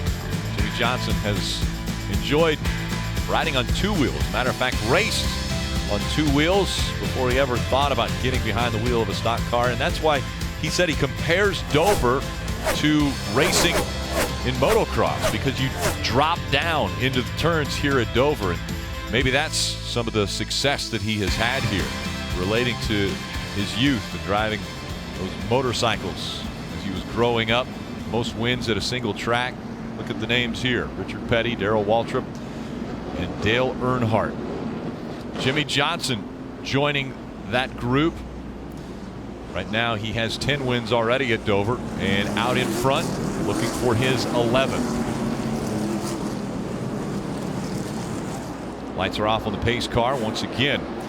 Jimmy Johnson has chosen the outside line. Martin Truex Jr. on the inside. Kyle Busch and Brad Keselowski making up row 2. Back in row 3, Kenseth and Logano.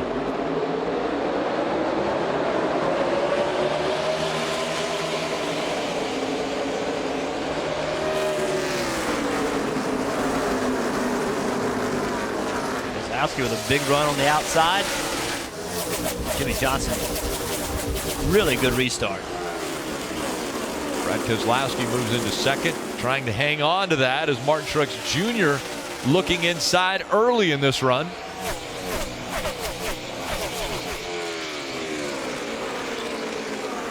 Keselowski back up the racetrack, a little bobble there, and the 78 is going to complete the pass. I still believe Martin Truex Jr., he can drive his race car differently than these guys can. He has nothing to lose. He has a win. He can push that thing to the limit. He makes a little mistake, no big deal. He's moving on. But these other guys around him, they have to be a little bit smarter in how they drive.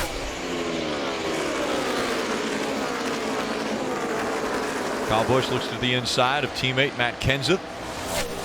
Kyle Busch in the M&M's number 18, Matt Kenseth in the 20, the Walt number 20. Chase Elliott, Joey Logano just behind them, 24 and 22. Sideways there for Chase Elliott as he came off the turn. Mike. And Rick, Jamie McMurray has just gotten out of his race car. He had reported several times to have felt the vibration. Any explanation as to why the engine let go? No, I mean, I have no idea. Earlier in the race, I've had a vibration, and I said something about it, and we had some issues earlier with drive shafts and stuff vibrating. That's what it felt like. And then it went away, oddly enough, but then it started vibrating again, and about 50 laps later, it finally broke. I know there were high hopes coming into this race of advancing beyond this round. It would appear now that it's over. Give me your perspective on the situation. I had a good credit one bank Chevy. I was really happy with the car. We've had good cars for the last 2 months. Our team has worked really hard to get the cars better, and it's unfortunate that both the 42 and the 1 had a problem today, but it is what it is, and that's why we race. I'm proud of my team, proud of our guys, all the hard work we put in, and it stinks that it's over this way, but we get to race next week, so we'll come back and try to do it again. Thanks for your time. Thank you. Still has a good attitude despite his championship hopes being over.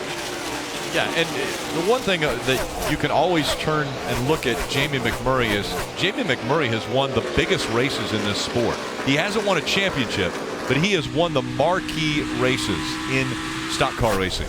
Yeah, and such a good attitude. Jamie is, he just puts his head down and goes to work. And remember, he and his crew chief, Matt McCall, they're fairly new in their relationship, so they made big strides this year. They can take a lot of pride in that. They got to find a way to continue to improve, but that team has gotten better, and I think they will continue to get better. Let's listen into the 14 radio just moments ago. This is what they had to say. To give you an update right now, we're P13 in points. We're only 8 points behind Austin there. That's 2 in front of you. And it's down to 5 now because Austin is behind him. Sometimes that's all somebody like Tony Stewart needs. We talk about how stats don't seem to apply to him. Has had success in the Open Wheel Series, has won championships in the Sprint Cup Series. In his final season, maybe that's all he needed was a glimmer of hope, just a little light at the end of the tunnel Dave, for this 14 car to go out and attack and try to transfer into the round of 12. And he told crew chief Mike Bugaravich after that last restart, he's now going to get a challenge back from young Austin Dillon, that it was very loose at the start of the race. In fact, at the start of that last run, and he said that air pressure change might have been just a little too much. And he goes, you'll thank me after about 50 laps. And Tony agreed. As Austin Dillon now goes around the outside, we'll see if the air pressures come up to Tony's liking and he can battle back for that position. It looks like he's going to give up several spots right now. His teammate goes around him on the outside as well. So Tony's just got to keep fighting, try to find a way to make his car a little bit better. There's a battle for third. 18 and Kyle Busch getting by Keselowski. So Brad drops back to fourth. Just 192 laps to go, now 191 as far as laps in this elimination race. The bottom four at the end of this race in the top 16 point standings will not advance into the round of 12. Their championship hopes dashed. And then, Rick, the other 12, they will all be reset. Back to square one, and they'll continue to race, all tied in points. And we talked about this 3-car several times, basically because of where he is in points, but also on that last run, we saw him drive up to 6th place.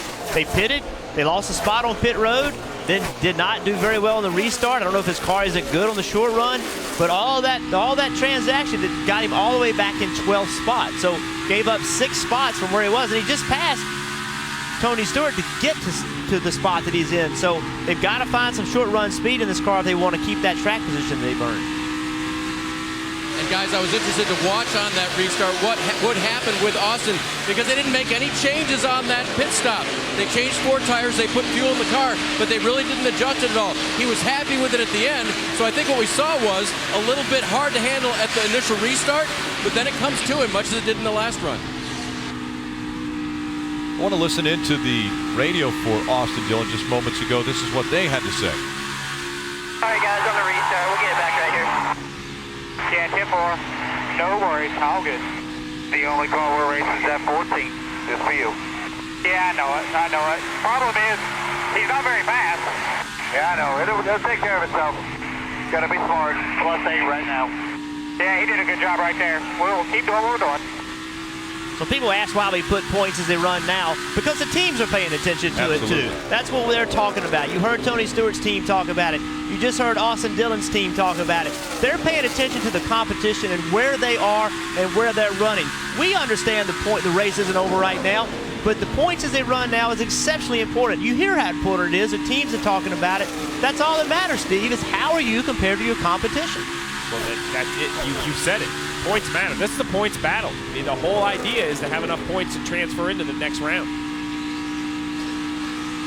3 drivers have an opportunity to advance using wins, and the remaining 9 will have to use points to advance into the round of 12. We see Austin Dillon working that high line, trying to go by Carl Edwards on the outside. And here he comes. The same thing as the last run. You know, that just doesn't go well in the start. You heard him say, hey, sorry about that restart, which tells me that he didn't do a good job on the restart. He didn't get as much as he could have, gave up some spots. So maybe the car isn't as bad as just he wasn't in the right line. He didn't make the right move at the right time. And it's amazing on a restart how if you live up 1 spot at the right time, that turns into 4.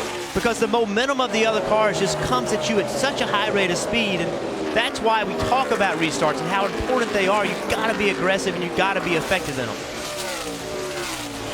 Aggressively running at the Monster Mile, the 48 of Jimmy Johnson out front.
Swiss rolls. Little Debbie. Can we get them fried, please? And welcome back to the Citizen Soldier 400. Jimmy Johnson still holding on to about a half a second lead over Martin Truex Jr., Kyle Busch, Brad Keselowski, and Matt Kenseth, the top 5. Let's see who's topping the speed charts, brought to you by Mountain Dew. Martin Truex Jr., his last lap, 149.322 miles per hour. The leader's last lap, 148.631. So Martin Truex Jr. trying to gain a little ground on Jimmy Johnson.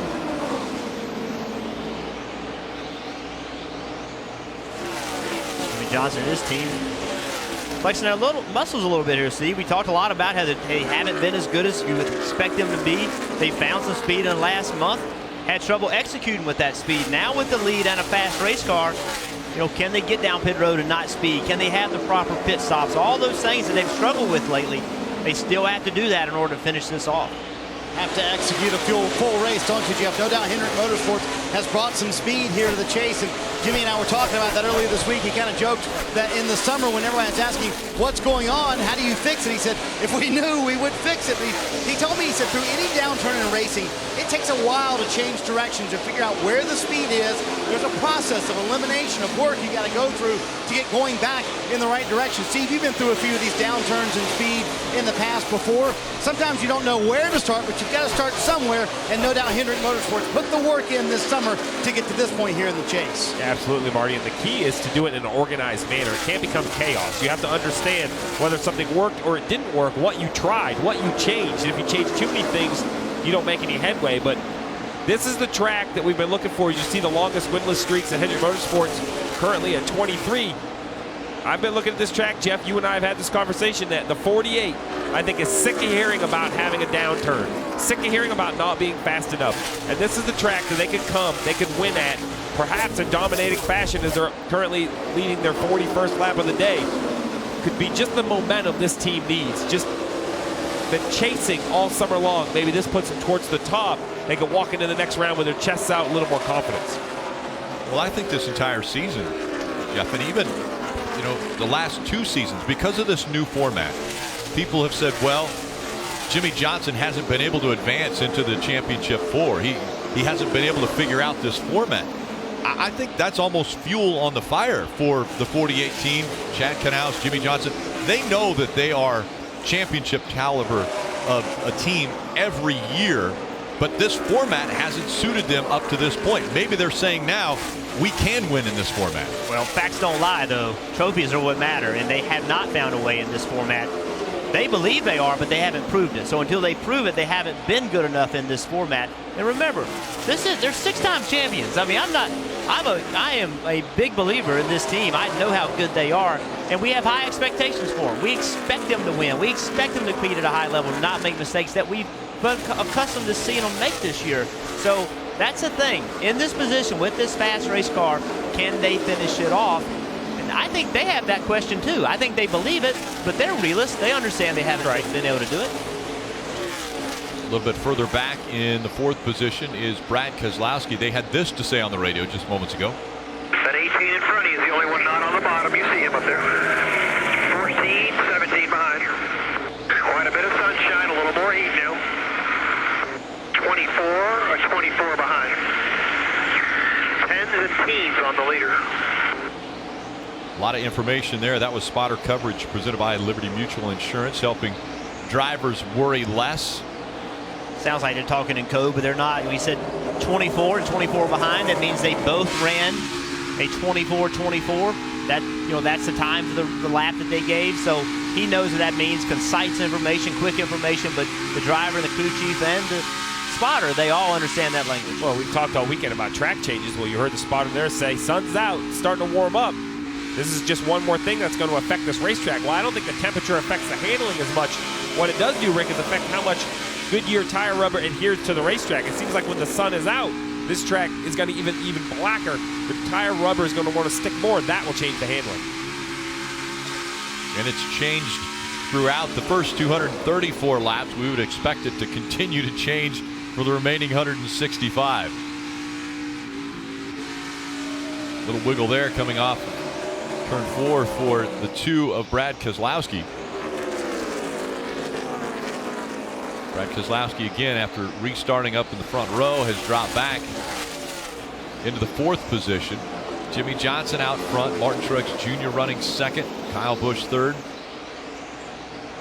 Keselowski is 4th, and one of the things unique to the 2 team and Brad Keselowski, they're the only driver and team with top 5 finishes in both chase races, presented by Sprint. Sprint's network reliability now within 1% of Verizon. Switch today, save that 50% on most Verizon, AT&T, or T-Mobile rates. You can visit a Sprint store or sprint.com/network today.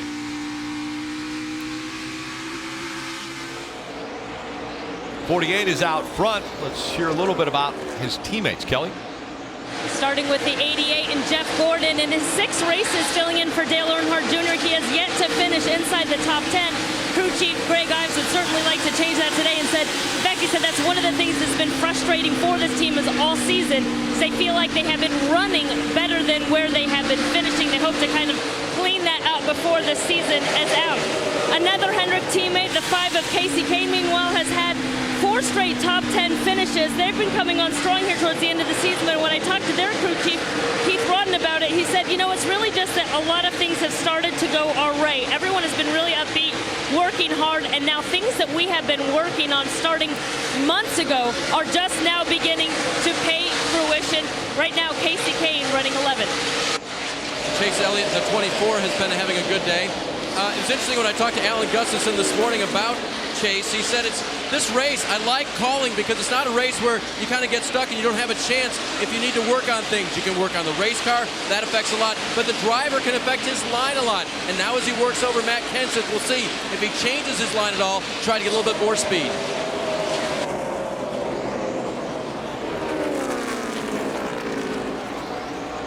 Matt Kenseth and the 24 of Chase Elliott currently running 5th and 6th. Now the 14 of Tony Stewart currently running in the 15th position, and he was just talking about the 3 car moments ago.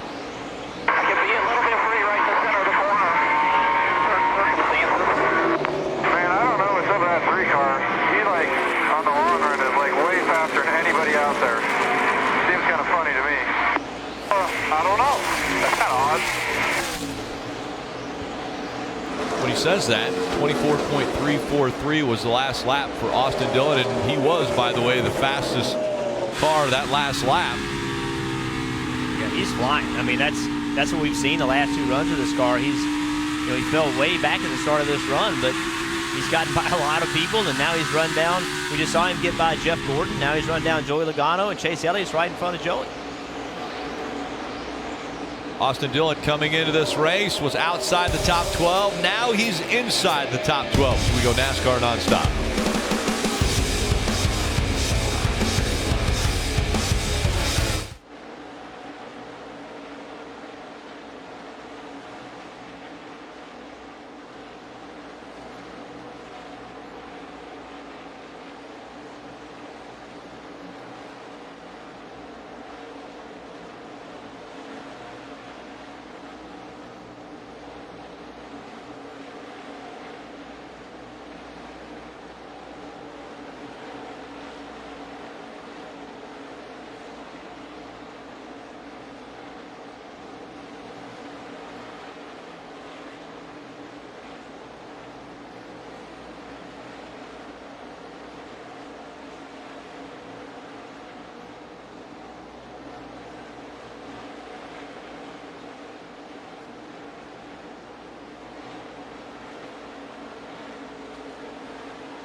Formula One Japanese Grand Prix is on NBCSN Saturday night.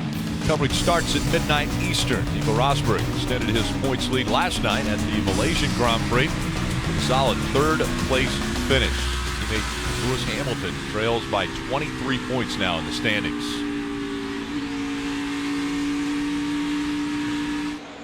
I want to grab a few updates, and we'll start with race leader Jimmie Johnson. Marty? Rick, hard to believe it's been 23 races since Jimmie Johnson won at California in March. That's a career-long winless streak for the 48 team and Jimmie Johnson. He told Chad Canals a moment ago, very happy with the race car. Unless you feel like the track is going to change, don't touch it right now. Martin Truex Jr. is in second. He said his car is a little bit too tight at the 2/3 mark. Remember that second apex? That's where he says it's too tight. And you also remember those teal steering wheels we saw in September?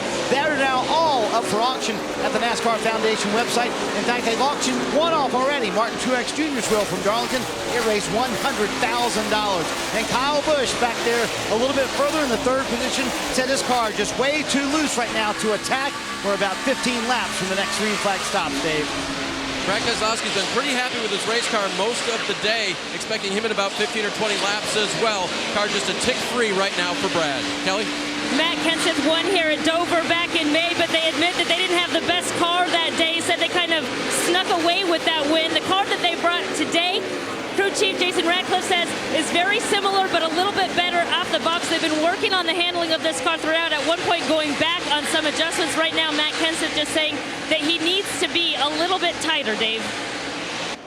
24 car has been a little bit edgy most of the afternoon. That's been the biggest complaint that the driver has had. And at age 20, he's trying to be one of the younger drivers to win the championship in the Sprint Cup Series. Joey Logano in the 22 car this afternoon has had mostly a need for help turning in traffic. What he needs now is not to be passed by that fast 3 car of Austin Dillon. No car has been as quick late in the run, it seems like, as Austin Dillon, as others have been noticing, including that radio we heard just a little while ago from Tony Stewart. The 11 of Denny Hamlin. Good run for him as well this afternoon, but a little bit tight has kept that driver from getting the full feel of the race car. It was a suspension part that had him in trouble in practice yesterday, something they found after practice and fixed before today's race, Marty. Dave, you know, it's been a quiet chase for his teammate Carl Edwards back there in the 12th position right now. In fact, they just had one top 10 in their last 4 races. That was a 6th last week at New Hampshire. Right now, Carl struggling with the race car. Says from the center of the corner off, just way too tight for that race team. And Kurt Busch also struggling with a very tight race car. That was until this run. They finally got that 41 car loosened up. And remember, just a little bit of a note, they pitted later than everybody else. They came in when a lot of guys stayed out, so they'll be able to go about 10 laps further on these green flag runs, Dave. Even though Tony Stewart lost some positions, we saw them all right in a row there at the beginning of this last run. He said the balance is pretty good. It's just a tick free in the center of the corner. That's what he would like fixed in the next round of stops, Rick. Thanks, guys. As we see Tony Stewart. Tony Stewart right now on the outside of the top 12. He is 13 points back from the 3 of Austin Dillon. Austin Dillon currently in the 12th position as far as championship hopes continuing after this race. He's got Jimmie Johnson not too far behind him. Jimmie Johnson's behind some lap cars, but Jimmie and Tony are on the same straightaway, so Tony's going to have to get going if he doesn't want to get a lap. Jimmie Johnson putting Greg Biffle, who's the last car on the lead lap, getting by him. Closing in on green flag pit stops. The last time Jimmie Johnson, Martin Truex Jr., Kyle Busch, and all of the top 10 were on pit road was back on lap 184. And so they have gone almost 80 laps. Pit window just over that. Yeah, Rick, this is a 400-lap race, and you have to understand what you're racing. You're racing the Monster Mile, a very difficult racetrack. You see how big Dave right there behind Jimmie Johnson, the 16 of Greg Biffle. But if you go back to the spring, you see how quickly things can change. Jimmie Johnson had a good run going to the spring. The transmission had an issue, wouldn't come out of second gear. Jumps up the field on the restart. You see how many cars get collected. So with 139 to go today, there's still a lot of opportunity. These drivers are all doing exactly what they need, which is to race the racetrack, understand where their competitors are within the chase and the chase points, and try to remain patient as the laps go by. That accident in May, very familiar with quite a few chasers as far as drivers that were involved in that wreck. Jamie McMurray, who his afternoon has ended because of an engine issue. Kevin Harvick also has had mechanical issues, but Denny Hamlin, Kyle Busch, Joey Logano, Jimmy Johnson, Martin Truex Jr. all know how quickly things can change at the Monster Mile. Rick, as you mentioned, coming up on green flag pit stops. I know we've harped on this for the first 2 races of the chase, but this racetrack's no different. Added pit lines for this race this weekend. Pit road speed is very, very difficult. It's only 35 miles an hour. With all of the chase contenders running inside the top 8, Hamlin, Edwards 10th and 11th, we've seen other issues. A speeding penalty on pit road could cost a team 2 laps under green here at Dover. Could easily be disastrous, as was almost this for the 16. Biffle's running hard, trying to stay that first car 1 lap down. Eric Almirola pushing him. Greg pushing a little too hard, but no harm, no foul. Didn't hit anything. Yeah, anytime you're on an oval and you have to turn the wheel to the right, you know there's an issue with your car. And you mentioned speeding on pit road. Remember, Jimmy Johnson led 118 laps in Chicago. He's running second and pitted under green and got caught for speeding. So those are the mistakes that this team cannot make. And we saw him work exceptionally hard at New Hampshire in practice, worked on his pit road speed, tried to make sure he was good on pit road speed. But with the limited practice this weekend, there really wasn't an opportunity to work on getting on pit road. So green flag pit stops here, they're going to have to be conservative. I was going to say the same thing. It's just not pit road speed. This is a pit road that's, very easy to miss, the way it's located in the middle of turns 3 and 4. But even more than that, it's easy to actually hit the end of pit road because the way the commitment box is here, so far up against the racetrack, that you can be under the commitment box yet still be to the right of pit wall, make a last-minute decision. We have seen cars have accidents getting on pit road. Yeah, and with the conditions we had this weekend, a lot of times the racetrack was dry, but pit road was still a little bit damp, so the teams weren't able to really get on pit road as aggressively as they're going to need to get on pit road. See Jimmy Johnson trying to put 2 chasers a lap down right here.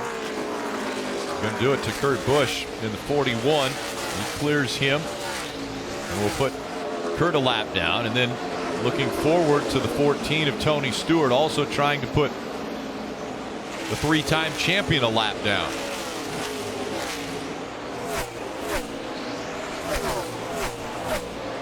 Tony Stewart not wanting to give the preferred line to that 48 as he fights to stay in front of him, hoping for potential caution or pit stops to start before he gets put a lap down. Well, we talked about how difficult this pit entry is. We'll look back. This is actually the Xfinity race back in 2011. Brian Scott makes contact with the barriers at the end of that pit road. You see, he was underneath the orange cone. He was committed legally to pit road, but didn't have enough room to miss the pit wall. That's how easy it can happen here at Dover. Yeah, at most racetracks, you use that pit box, that orange box on the end of pit road. That's where you use your reference point. But here, you see where it is. It's almost touching the racetrack, and that wall is way inside of it, and things happen quickly. You forget that wall is there in the position that it's in. Just the speed discrepancy. That's right. 35-mile-an-hour pit road, we see those at Bristol. We see those at Martinsville. Not at a big, high-speed racetrack. I know Dover is only a mile, but this is a very fast racetrack. So Jimmy Johnson has put almost 7/10 of a second between himself and the 78 of Martin Truex Jr. Kyle Busch running 3rd, Brad Keselowski, Matt Kenseth. Only 4 drivers have been out front and led laps. Kyle Busch has led the most laps today at 102. Jimmy Johnson has led 83 and continues to add to that number while he's out front. Martin Truex Jr. 81, and Brad Keselowski led the first 5 laps of this race. Yeah, there's only the pace that he's set. There's only 12 cars in the lead lap. Casey Kane now is the last car on the lead lap. So Jimmy Johnson is just flying right now, as Truex and Kyle Busch were earlier. Well, sorry, Rick. I was just going to say, with only that many cars in the lead lap, it doesn't seem like 15th, 16th, 17th would be a great place to be. But Almirola, Biffle, and Stenhouse, those Fords are trying to improve. You know, Roush Fenway failed to put a car into the chase this year. That it disappoints this company. They want to get better. They want to improve. And it seems like Biffle is, I won't say a great day, but a better day for this company over some of the recent runs.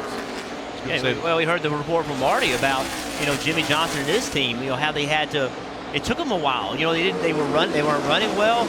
Diagnosing the problem was difficult. Trying to figure out how to fix it was even more difficult. And that's what that Roush Fenway team's been going through. And It's been going on much longer at Roush Fenway, but it is, once you lose that speed, it is so hard to find it. This green flag run has gone 76 laps and counting. Once again, the fuel window just over 85 laps.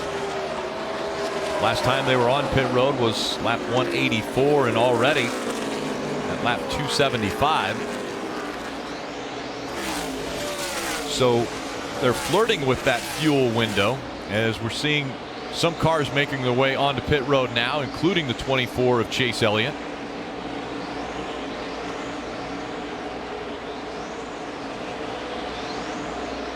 Chase not the first to make his way under green flag conditions onto pit road. Casey Mears has already been down there, and we'll go to Dave. Gave up 6th position, Rick, during this round. He was running very well. And since it cooled down, he said he'd been very happy with the race car, so don't expect much adjustment. But in Alan Gustafson's mind, he's watching the weather, wondering if it'll warm back up, Kelly. Matt Kenseth's been running inside the top 5 most of the day. His crew chief telling me that would be a success today, but they needed to tighten him up a little bit. They made a chassis adjustment to both sides for Goodyear tires and fuel, Dave. The 3 car had a new crew last week. I asked Slugger Labby how it went. He said they saved us last week, pick us up 3 spots on pit road, and that's how we got the free pass. This time, he says the car is just a little bit tight. He'll get 4 Goodyear tires and a full load of Sunoco fuel and a wedge adjustment, Marty. Kyle Busch said, "This is all I've got, guys. I'm just out of control, loose." So you're going to see them make some adjustments, trying to tighten up this 18 car. Air pressure is going to be the call to get that thing a little bit tighter. Martin Truex Jr. also said this car a little bit too free on entry and a little bit too tight as well, so they make adjustments on that car as well. Leader Jimmy Johnson rolling into his stall. They are still very happy with this race car. They would love to fix the early part of the run, which means the car is just a little bit too tight and a little bit of a stumble there, trying to get around with the gas rim, and they're going to make a little bit of a wedge adjustment, trying to loosen up the car at the beginning of the run. We'll see if that costs them any time. 1.5 seconds was the gap between Jimmy Johnson and the 78 of Martin Truex Jr. We'll see after all of the green flag pit stops how that cycles through as Brad Keselowski on pit road. Dave? And Rick, you saw Denny Hamlin on and off of pit road. That car a little bit tight. He received adjustments for that. As for Brad Keselowski, he's had him about a 2 in every category. So a little bit of everything, but not all that bad. In fact, best we've been so far this afternoon. So for Brad, it'll be an air pressure adjustment for Goodyear tires and Sunoco fuel. Once again, a pit road mistake for the 48 team. They were over the wall too soon. He'll have to come to pit road to serve the penalty. Rick, at the end of that run, Kurt Busch went down a lap, obviously got back on the lead lap when everyone pitted here. The car now 2-free. They've been threatening with it being tight all day long, but 2-free on that run for Kurt Busch. His left side air pressure adjustment, trying to tighten it up. Championship caliber team cannot continue to make these mistakes and think that they are going to win a championship. That's why we have been critical of this team. They've certainly found their speed, but they don't execute like a Chad Knaus, Jimmy Johnson team. They continue to make these mistakes. Over the wall too soon. It's kind of hard for me to see. Let's see if NASCAR will be kind enough to send it to us. So the pit crew cannot jump over. They cannot touch the ground in their pit stall until the 48 car is within 3 pit stalls of their stall. No, within 1. Within 1 pit stall of their stall. 1 stall away for the driver, for the crew members to touch the concrete. So this is something that used to be a judgment call, but now with these new camera systems that NASCAR's been using for the last couple of years, it's no longer really a judgment call. That's what Chad Knaus was talking about, when NASCAR will send them the video, because they will. They will show them the video. Here's your crew member's foot touching the ground, while Jimmy Johnson is more than a pit stall away. And he accelerates to get back out onto the track, but once again, the damage done to the 48 was leading this race. So we see right here, there's a crew member clearly already in the pit box, and Jimmy Johnson is clearly more than a stall away. He's taking a second stop. Listen, we're talking about a matter of inches. This is just like the 48 of Kevin Harvick and the 78 when they were trying to stay on the lead lap. Now, behind there was an opening there. Yeah, but there's still a line. It has nothing to do with the opening. You still have the same amount of distance of every other race team. There'll be a mark on the asphalt before that opening, and that's what NASCAR will use to judge it. The 2 races this year that Jimmy Johnson's led his most laps. One of them was here at Dover, and the other one was in Chicago. In both of those races, they have penalties on pit road. One speeding and now one for over the wall too soon. The 3 pit box, or the 3 pit stalls, is you can't drive through 3 pit stalls to get into your stall. But once again, 1 stall out is as far as the car can be when anyone's foot touches the ground in the pit stall, and that's what they got caught on. And so this update where that put the 48, he now is 1 lap down, running in 16th position. So went from the lead of the race to being a lap down in 16th. Take another look, and this is the NASCAR replay. So this is the shot that NASCAR looks at in their thing. So you see right here, the red line. That is 1 stall away. You see it's in the middle of the 18 box, but that's because the 48 has an opening behind them. Well, clearly when the 48 was not to that or before he broke that red line, there was already a crew member touching the concrete. I know that seems silly, but that's the rule. Everyone wants black and white. There is black and white. That's what happens. There is no judgment call. It's very simple. If you're more than a box away and a crew member's touching concrete, that is too early. That's a penalty. Back out in front, the 78 of Martin Truex Jr. 82 laps out front already in this race, hoping to get to victory lane as we go NASCAR nonstop.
Welcome back as Martin Truex Jr. continues to lead. Kyle Busch running second. Ricky Stenhouse Jr. still has yet to come to pit road, but they are running third. Brad Keselowski, Chase Elliott, all in the top 5. The big story right now has to be the 48 of Jimmy Johnson, and another mistake on pit road has relegated them all the way back to 14. Yeah, Rick, and I want to revisit it one more time because with 105 laps to go, it's a major storyline. So you see Jimmy Johnson before the red line. Well, if you look at the crew member right here, he is clearly touching the pit box. You're not allowed to be in the pit box before the 48 gets to that red line that's superimposed. There's also a little white dash that the crew members could use.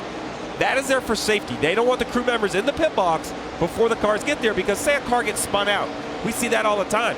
If the crew members were able to just climb over and kneel and wait, they would be defenseless to a spinning race car. And we've made it a little bit difficult for them. Look at the 43 coming out. Well, now the 43 is blocking the view of the pit crew for the 48. So that made it a little more difficult for the jack man to understand when he could go over the wall. That 43 didn't do anything wrong by any means, but visually, it's much more difficult to make that decision when to go because of where the 43 is. Yeah, and it's tough. It's timing because you can't leave extra time.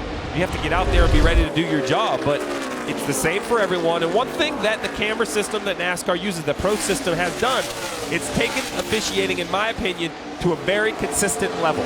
That same sort of scrutiny is placed on every team on pit road, the race leader all the way back to 40th. I think that's the key. If you're going to call it that close, you have to be able to do it equally, and I think that's what this Pro system, camera system, has done for NASCAR. Surprisingly, it's the 10th infraction this year for the 48 team. The second time for that very infraction of the men over the wall too soon in the Daytona 500 earlier this year. The first time.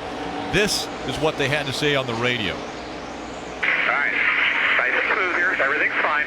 We're way good. We got a 2-lap cushion, it looks like, on transferring. Let's listen to smart. Nice and smooth. That goes back to what we said at the beginning of the show. Situational awareness. Don't let the emotion. The 48 had an opportunity to win this race. They perhaps still might with 101 to go. You look at the mistakes in 4 of the last 5 races. Don't let the emotion of these mistakes multiply. The 42, we saw them have a penalty they didn't need. Jimmy Johnson, Chad, can now stay calm, understand the situation. The goal is to advance. Yeah, Jimmy Johnson has now worked himself up to 12th place. He has one car in front of him, Casey Kane, that is the last car to lead lap. So if Jimmy Johnson could run the 5 down and get in front of him, he could be in position to be the first car lap down when the caution comes out. So it's not over yet. The day is not over, but they certainly dug themselves a hole. Currently 5 Toyotas in the top 10 as we take a look at the Toyota driver update. Out front, Martin Truex Jr., Kyle Busch running second, Matt Kenseth 5th, Denny Hamlin 9th, Carl Edwards 10th. All 5 drivers looking to advance into the round of 12.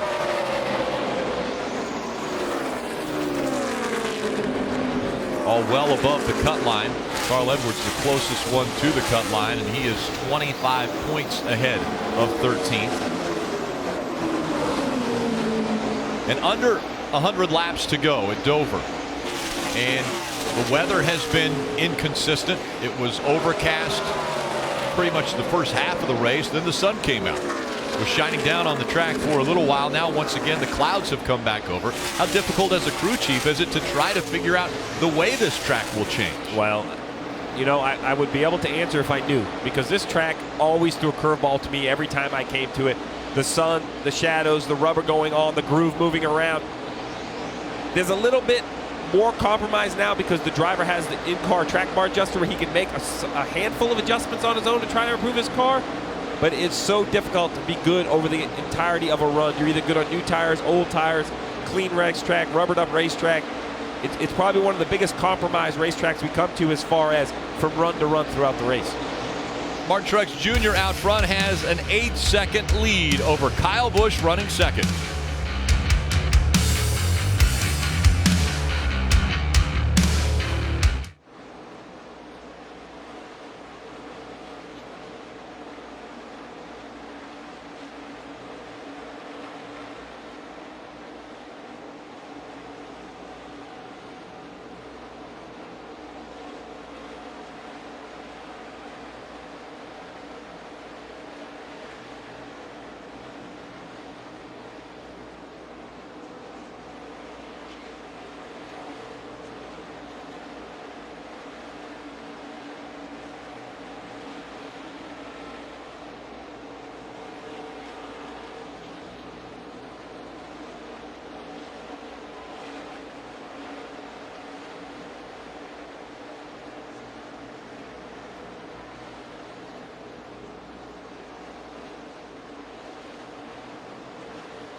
In Tony Stewart's final season as a full-time Sprint Cup Series driver, he has had the chance to have some of the biggest elations as well as some of the fiery moments in his 3-time Cup Championship career. He is a fighter and will continue to fight. Right now on the outside looking in for this, the final chance at a championship for the 14 and Tony Stewart. He currently is 12 points behind the cutoff line, and he is racing against Austin Dillon, who Austin Dillon currently running 7th. Tony Stewart a lap down in 13th.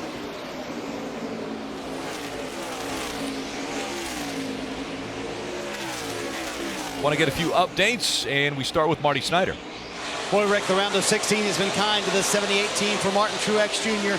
Won at Chicagoland, led the most laps at New Hampshire last week, and leading at his hometown racetrack at Dover right now. He had to get 150 tickets for friends and family. I said, they still come and want to watch you race? He said, every time I come here, about 150 tickets that I have to buy for my friends and family, but well worth it. He certainly would love to get them the W this afternoon. Kyle Busch said the car for him on the splitter early in the run. He is way back there, and he said the track is really rubbered in right now, trailing his teammate Martin Truex Jr., or corporate teammate Martin Truex Jr. Got a lot of ground to make up for that 18, but right now solidly in second, Dave. Brad Keselowski started first today. The only other time at Dover was in June of 2014, where they only led 1 lap and finished second. But coming into today, having a better position with everyone in the chase, except for the race winners, a similar performance would be more than enough to advance, and he's doing it today. 24 of Chase Elliott behind him. Chase has been having a pretty good run this afternoon, just trying to get through traffic, and that was the last thing that he and Eddie DeHaan, his spotter, talked about. Eddie said, sorry, man, they let the 2 through, but not you. It's like, yeah, that's all right. We'll be fine. Kelly? Matt Kenseth came to Dover off a runner-up finish at New Hampshire and a healthy points margin over the cutoff line. When I talked to his crew chief about strategy today, he said, well, Matt is one of the best drivers at being a head seat driver. He knows when to push and when to just take what the day gives you. But, you know, sometimes that competitiveness comes in, and we have to kind of remind each other of the big picture. Big picture right now, he's running top 5 and looks easily through to the next round of 12, Dave. Yeah, speaking of big picture, did I mention that drivers and spotters are getting angry about traffic? Well, Joey lit up a few laps ago about Brian Scott's 44. Get him out of the way! And then he was reminded, big picture, big picture. 3 of Austin Dillon behind them. His big picture is that he's done well on pit road on the driver's side. Slugger Labby told me they picked way down toward turn 1 because they wanted a constant speed for him all the way through and guys not pulling out in front of him. It's been good for Austin today. No mistakes by the driver on pit road, Kelly. Jeff Gordon is a 5-time winner here at Dover. When I asked Greg Ives what a success would be today, he said a win. It would be awesome. It would be great with any driver, but to go to victory lane with Jeff Gordon would be pretty cool. But Jeff Gordon reporting that it feels like there's thousands of pounds of airs in those tires. They made an air pressure adjustment to try to help him out last time down pit road, Dave. Mike Wheeler told me this morning that the 11 car wasn't that good in Saturday's practice, so they did a complete reset to basics, someone else's basics. That's why you have teammates, and he went his teammates' direction. Rick? Dave, and look who's right behind Denny Hamlin, about to put Denny Hamlin a lap down. Race leader Martin Truex Jr. Martin Truex Jr. about to lap the 9th place car. And Denny Hamlin, he does, and now he'll set his sights on Jeff Gordon, who's running 8th. He did lap the 19 of Carl Edwards just moments ago, and when he did, take a look at how loose Carl Edwards gets. 78 gets right behind the 98. 98 is trying to accelerate off the corner and loses the bottom, and just along for the ride. One thing we need to be watching here is that 9 of the last 11 races here have had final green flag stretches of 35 laps or less. So it's not unusual to have a late race caution. So, you know, if I'm Martin Truex, I'm trying to put as many cars a lap down as I possibly can. I keep the pressure on, and that gains separation between you and Kyle Busch when you come on pit road that last time. Kyle Busch will not be able to be right on your bumper coming to pit road. So as many cars you can get between you and Kyle, that's an advantage. Mike. I'm sorry, Marty. That's right, Jeff. I tell you what, Carl Edwards struggling with a tight race car right now for that bunch, and they've had that condition for much of the race. But I talked to Dave Rogers this morning about sort of, as you guys call it, situational awareness. He said, listen, we need a top 10 out of this day, and that's it. Carl did ask earlier about the point situation and where it was under a caution. They told him that they were up right now in a comfortable spot. Right now, plus 26 for that 19 team. So the car not handling the way they want it to, but not too worried about where they are. Very surprised in this era of NASCAR when you get a free pass or you get the wave around to have this few cars on the lead lap toward the end of a race. 76 laps to go and only 8 cars currently on the lead lap, and potentially he could catch up to Joey Logano, who's running 6th right now. Joey Logano's only about 2 seconds in front of him. And by the way, a 6-second lead over second. You're right. That's really a dominant performance. And remember, Martin Truex Jr. was running 2nd the last time the pit stops took place because he was running 2nd to Jimmy Johnson. How blistering of a pace Jimmy Johnson had been saving. Truex Jr. out front, 120 laps led already. We go NASCAR nonstop.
Good.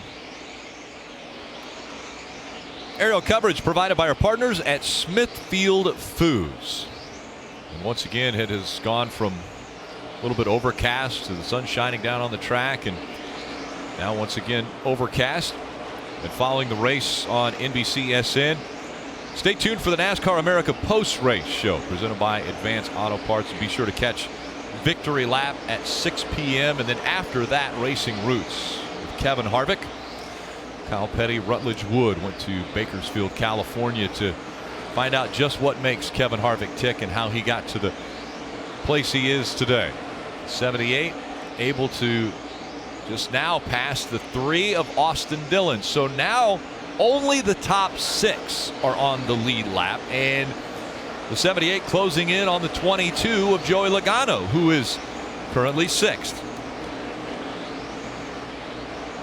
Let's go to Kelly. Kevin Harvick in that 4 car racing on track, though he's 45 laps down. Not been the day he wanted. Remember, early in this race, they had a track bar mount break, which sent them back to the garage to be fixed. Obviously not what they were hoping to come here for, but if there is such thing as good timing for mechanical failure, it would be now, as they've already won in this round and have their spot in the round of 12 secure. When I talked to his crew chief, Rodney Childers, about the mood around this team this week, he said it's definitely been looser. He said it's kind of like a fresh breath of air. This chase format is just so stressful, kind of has me in panic mode so much. You spend a lot of nights laying awake, but this week, I got a lot of good sleep. Once again, you have to remember that Kevin Harvick has never been eliminated in this format of the playoffs. And he's done it in every way possible. He's pointed his way through. He's won his way through. He's won his way through when he was pushed completely into a corner on a cut race. This round, he won the second race, which very fortunate for Kevin Harvick because he hasn't had the best fortune here today. Yeah, this team, you have to assume this is still one of the favorites. One bad race today. They were running well. They were running in the top 5 when they had their problems. So they had the speed, this mechanical issue, but timely mechanical issue. No harm, no foul because of the win last week. But this team's ability to win races when they need to win races allows them to have some bad races, and that's what they have. Sometimes they have these great wins, but it's because they had to have them. They dug themselves a little bit of a hole, and they had to get those wins. So once again, a little bit of an issue, but they had a cushion to fall back on. I brought up moments ago that the fact of the matter that right now there are only 6 cars on the lead lap is very amazing, especially in this day and age with the free pass and the wave around, where teams have the opportunity to get back a lap that they had lost. And so you see more and more cars on the lead lap. Well, that rule, the free pass rule, was introduced actually in this race back in 2003. And since that race, the fewest on the lead lap at the end of a race was 5 in the June race of 2004 at Dover. So 5 cars on the lead lap, and it's happened at this racetrack back in 2004, the fewest cars on the lead lap. And remember why that rule was put into place is because you could race back to the start-finish line. A caution would come back out, and you'd race to that start-finish line. You could beat the leader and get your lap back. Now you can't race back. So once you couldn't race back, they said, okay, we're going to create this rule that allows you an opportunity to get your lap back. Marty. Well, Rick, Jimmy Johnson driven from 16th to 10th since they got the penalty for being over the wall too early on the last stop. A lot of calm on the radio for this race team. Chad Knaus told him, listen, we're way good on speed. If we can get a caution, maybe get the free pass, get up there and have a shot to get back in this thing. Problem is, that free pass scenario keeps changing about every few laps. It seemed like Jimmy Johnson was one spot behind that forever during this run. Now, as you guys mentioned, just 6 cars on the lead lap. So that's the problem for the 48. They've got 4 cars now, or 3 cars that they'd have to get around in order to get that free pass. So Steve, if you're Chad Knaus, Jimmy Johnson, how would you play the rest of this race, knowing you got a ton of speed, but you might not have a shot to win any longer? Well, unfortunately, Marty, I think that you have to play the hand you're dealt, and right now that hand is not a winning hand. I think the 48 has the speed to win, but with them being down a lap in the 10th position, they need to focus on the points. They need to focus on moving through to the round of 12. Wave around would be a major gamble if we did get a caution, because if the yellow didn't come out, they could lose more laps, perhaps put their chase in jeopardy. So you see plus 28 above the cut line. I think Chad and Jimmy at this point just have to understand things didn't go as well. I mean, it's a mistake. It wasn't luck. It was a mistake. But now they have to call the race. It's still in front of them. Probably about 25 laps until we'll see green flag pit stops again. And will more than likely be the last stops of the day. And the beauty is, Martin Truex, as fast as he is, he's not going to stop early. He is a 9-second lead on Kyle Busch with only 6 cars in the lead lap. There's no reason for him to take any sort of risk. Yeah, and with only 6 cars on the lead lap, if we do get a caution, then all those guys will pit. Well, then if you get a caution after that, well, there's only 6 cars on the lead lap, so there's really no penalty if you're running 3rd or 4th to pit again and put tires on. So that changes the way you can play your pit strategy with few cars on the lead lap. Coming into this race, we knew that it had to be mistake-free for quite a few. The 42 of Kyle Larson was right on the cut line with his teammate Jamie McMurray, and both have had issues today. Yeah, Rick, this is one of the tracks that Kyle Larson runs so well at. We all thought he would run well, and he did have speed, but he had an issue with the battery, had an electronic issue, had to get pushed to pit road. Then the crew goes over to service the car. They start with 6 guys, which is within the rules. 1 extra crew member right here highlighted steps over pit wall. That makes 7 guys. That's a penalty. So they lost 1 lap repairing the battery, but then 2 more laps serving that penalty. Then a little later, a cut right front tire. basically doomed all hope of the 42 trying to get back some of those laps. And then his teammate Jamie McMurray early started talking about a vibration.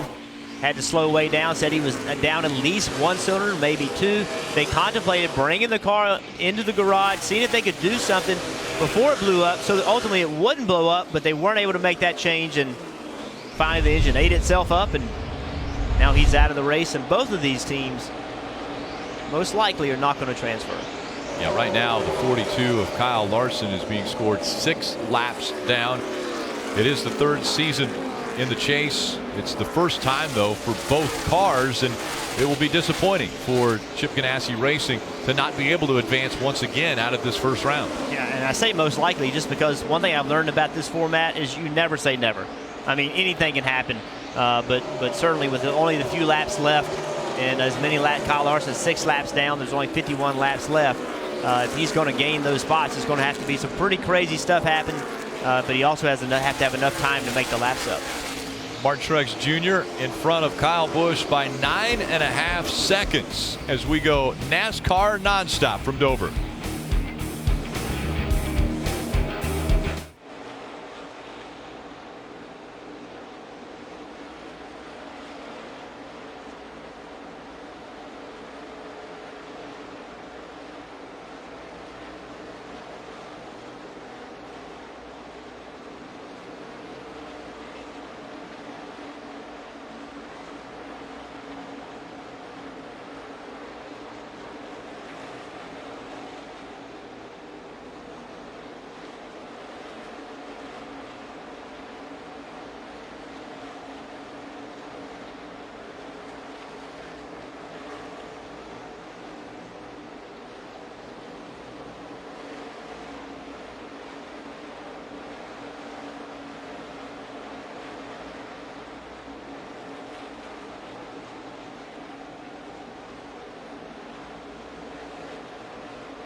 NASCAR playoffs head to Charlotte Friday. Chase elimination race for the Xfinity Series. Coverage starting at 7:30 p.m. Eastern on NBCSN. Saturday, the round of 12 gets underway for Sprint Cup Series.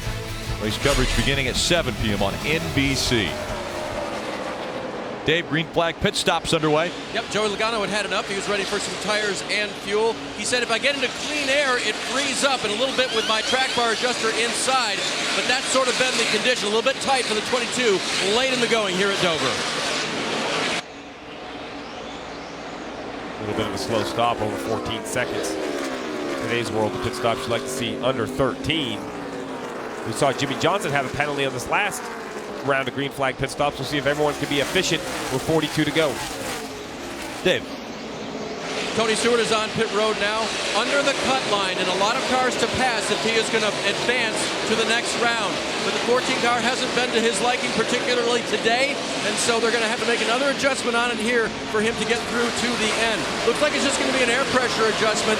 It hasn't been grossly out of whack for Tony today, like it was in practice. They made a lot of adjustments overnight to make it good for him this afternoon. The gentleman that's probably going to win his way through to the round of 12 if he can finish off the day is Austin Dillon. He'll get a wedge adjustment now on this final stop. A little bit of a tight race car for Austin late in the going.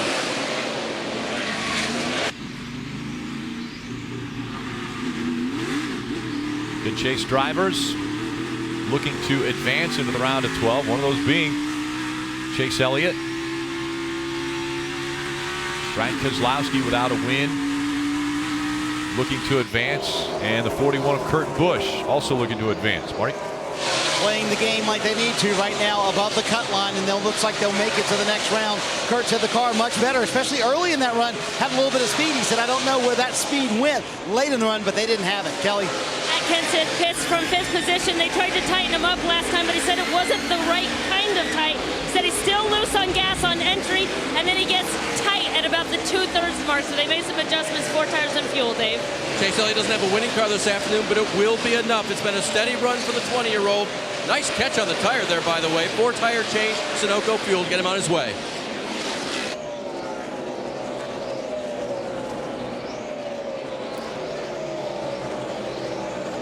Chase Elliott comes off pit road, and once again green flag pit stops. This has gone a full cycle through. This is the second consecutive stops that have been under green flag conditions. Martin Truex Jr., Kyle Busch, Brad Keselowski, the only 3 cars on the lead lap. Well, what this does in the middle of the cycle right here is Jimmy Johnson's in the 4th position, a lap down, but he's also in the free pass position if a caution were to come out at the moment. But normally, Jeff, we see when one team pits, they all come to pit road. But I think this is a unique situation for the 78 with such a big lead. The 78 doesn't have to worry about anybody else with a 12-second lead. Let's talk about the strategy as we're now under 43 to go, brought to you by Smithfield Foods. Can you overcome what Martin Truex Jr.'s done already? Well, you absolutely could. We can have race restarts. More importantly, though, know who you are racing for the points and minimize mistakes. That's what the 78 is going to try to do on this green flag pit stop. Marty. You see Kyle Busch coming down pit road. Adam Stevens asked him a moment ago, we're going to have a short run here to the end of the race. Think about what you want. He said, I don't know, figure out how we can get rid of an 11-second deficit. That's what he was to Martin Truex Jr. He said it was on the splitter a little bit too much early in the run. Air pressure adjustment to fix that up. For Martin Truex Jr., he said, if anything, the car is just a little bit tight. So Cole Pern makes the call for a very, very small air pressure adjustment and 4 fresh Goodyear tires, Dave. Brad Keselowski was reminded again and again and again by spotter Joey Meyer, no mistakes as he came down pit road. They're in good position now. 4 tires, no change for Brad Keselowski. The 11 of Denny Hamlin was a little bit snug on this run. Means it's hard to turn in the center of the corner, so they'll make an air pressure adjustment for that. Hamlin also looking good in the points. Green flag pit stops. No one wants to be caught for speeding on pit road, and no one has been caught for speeding as many times as Denny Hamlin has this year. I think all these drivers have adjusted to these additional speeding lines. Remember, the 2 races prior to New Hampshire, there was 21 speeding penalties. In New Hampshire, there was none. Here comes the 48s. Making their way onto pit road. They definitely don't want to have a speeding penalty or any more problems, as they have already put themselves in a little bit of a hole trying to dig out of it. Marty. And Rick, maybe to add a little salt to the wound for the 48 team, Johnson thrilled with the race car right now. He's calling for no changes on the car, and they were in the free pass position for the end of that run. So if they can come out here and still be in that free pass spot and then get a caution, might not be over for the 48 yet. Clean shot for these guys so far. 4 fresh Goodyear tires, and again, no changes on the 48 car. Jeff Gordon and Carl Edwards are 1 and 2 because they have not come to pit road yet. They will be on pit road very shortly. The 23 getting caught for speeding on pit road, so David Reagan gets a pit road speeding penalty. Again, Jeff Gordon leading in the 88, but still has to come to pit road and will be doing so here pretty soon. as he sees Chase Elliott go by. This team really doesn't have anything to lose. They're not racing for a championship or anything. If they can stay out and try to catch a caution, and currently there's only 4 cars on the lead lap, to be in a position to make something happen. Why not go for it? Why not try something? Last on pit road at lap 277 already. Have completed 370, so just over the pit window, which we predicted earlier. Marty? And Rick, so far, no move to pit road for Carl Edwards. Dave Rogers told him a moment ago, we're going to leave you out and see what happens, see if we can catch a caution here before we must come to pit road. So a bold move for a team trying to make it into the chase here on points. Carl Edwards right now above that cut line safely, plus 30, but they got to make another stop here like all the other leaders have already.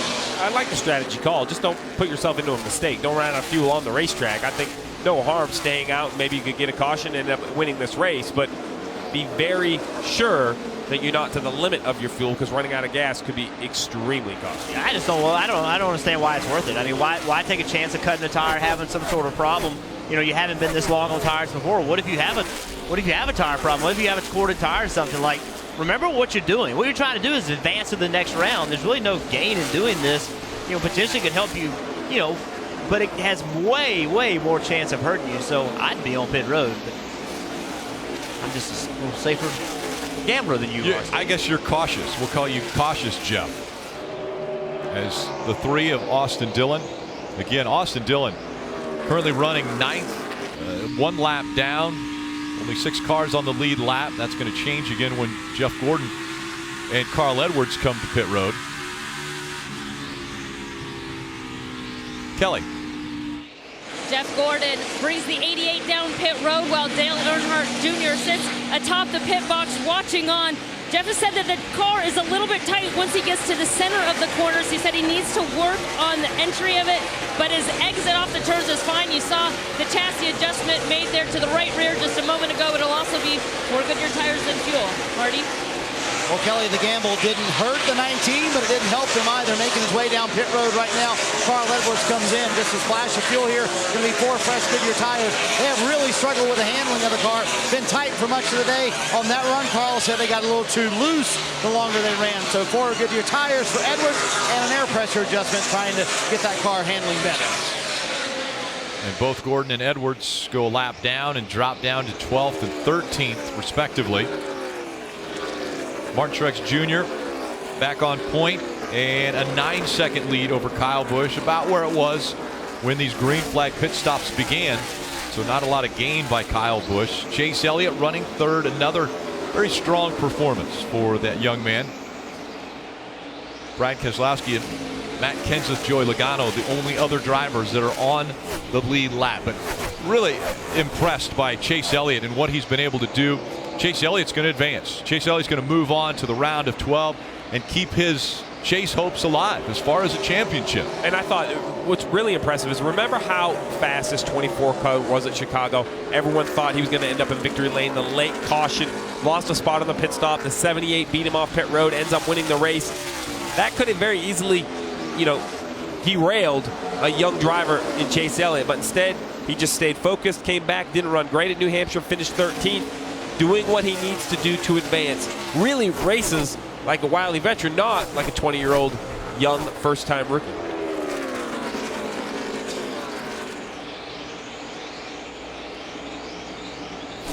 .22 laps to go, and it has been a very impressive performance by Martin Truex Jr.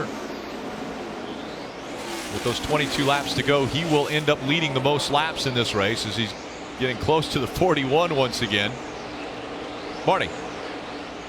Rick, what an amazing first-round performance it's been for the 78 team thus far. Here's a scary thing. Next week at Charlotte, they're bringing the car that dominated the Coca-Cola 600, and that car also won at Chicago for Martin Truex Jr., so a quick turnaround for that race car. You know, I was talking to Truex about the Final Four and trying to make it to Homestead, Miami this year. He said, last year my mindset was, let's try to make it to the Final Four and just see if we can make something happen. This year, my mindset is, let's not mess it up and get to Miami and win a championship. No doubt about it. Going into the chase, guys, a lot of people thought this 78 would be a threat. I think now in this first round, they may have set themselves up as no doubt the favorite to win the title in 2016. Well, when this team gets on a roll, you better watch out. You know, remember they absolutely dominated Charlotte. Led 392 laps of the 400 at Charlotte. This team, you're going to have to consider this team. I don't know if you're saying if they're the favorite, but they're certainly one of the 2 or 3 favorites for this championship. They have to avoid problems, just like we've seen it bite other teams, but this team for sure has the speed to get it done. Hey, look, I know the 78 has just, you know, unbelievable dominance. 184 laps in this run right here, lapped all the way up. There's only 6 cars in the lead lap, but this is far from over. With 18 to go, the race might be in hand for the 78, but you look at the 3 of Austin Dillon, plus 12 points above the cut line, currently running in the 8th position. While that seems safe, we've seen cars cut tires. We saw the engine failure on the 1. If he has an issue with 4 or 5 laps to go, he'll miss the chase still. There are no guarantees. All these drivers now have to be smart and have to finish this thing out. Yeah, Tony Stewart is 1 lap down, running 14th. Austin Dillon also a lap down, running 8th. But as you mentioned, if Austin Dillon has an issue, he could easily drop down to 18th or even further down. Take a look at the 4 first-time Chase drivers. Chase Elliott, Chris Buescher, Kyle Larson, and Austin Dillon. Out of this group, it looks as though 2 will advance. Chase Elliott and Austin Dillon looking to make it into the round of 12 with just 15 laps to go. Yeah, and I think that Austin Dillon and his team, they have to feel really good about what they've done here today. This was the team, this was the race when I talked to him, he was nervous about. He said, I don't know so much about Dover. In the first round, he felt good about Chicago, felt good about New Hampshire, was concerned about coming into this race, but a solid run today. At times in this race, they had the fastest car. They never really had the track position to take advantage of it. They need to find a way to have a little better restarts to be able to take advantage of that speed, but I think this team has to leave this race with a lot of momentum and feeling really good about this next round. Non-chasers in the top 10, it's just Jeff Gordon running 10th. Ricky Stenhouse Jr. on his birthday, by the way, is running 11th. Casey Kane running 12th. Eric Almirola is 16th. Greg Biffle, Ryan Newman, AJ Allmendinger, and Trevor Bain in the top 20. Those are all non-chasers. The rest of the top 20, all chase drivers. I think Jimmy Johns is trying to prove a point here. You know, we're never going to give up. He's consistently running much faster than the 78 of Martin Truex. Now, Martin Truex has no motivation to try to hold the 48 down a lap, unless, of course, there's a late race restart. The 48's trying to unlap himself here, currently in the 7th position, mind you, trying to unlap himself. Yeah, remember, we talk a lot about the free pass. It's a huge difference between being 1 lap down, the first car 1 lap down, and getting that free pass versus being in the lead lap. When you get that free pass, you have to start at the tail end of the longest line. If you're back in the lead lap, now if the caution comes out, you're pitting, if a caution comes out, you're pitting, and you're coming out in 7th place with new tires. Anything can happen. So he's pushing really hard right here to make something happen. Longest green flag run today, 191 laps and counting. That will continue to go up the track record. Not even close. 500 back in 1971. So that record won't be broken anytime soon, maybe ever, if they continue to only run 400 laps here. I just appreciate you asking me how that day was. That's what you normally do. Now, we know that you were probably only on a pit crew here.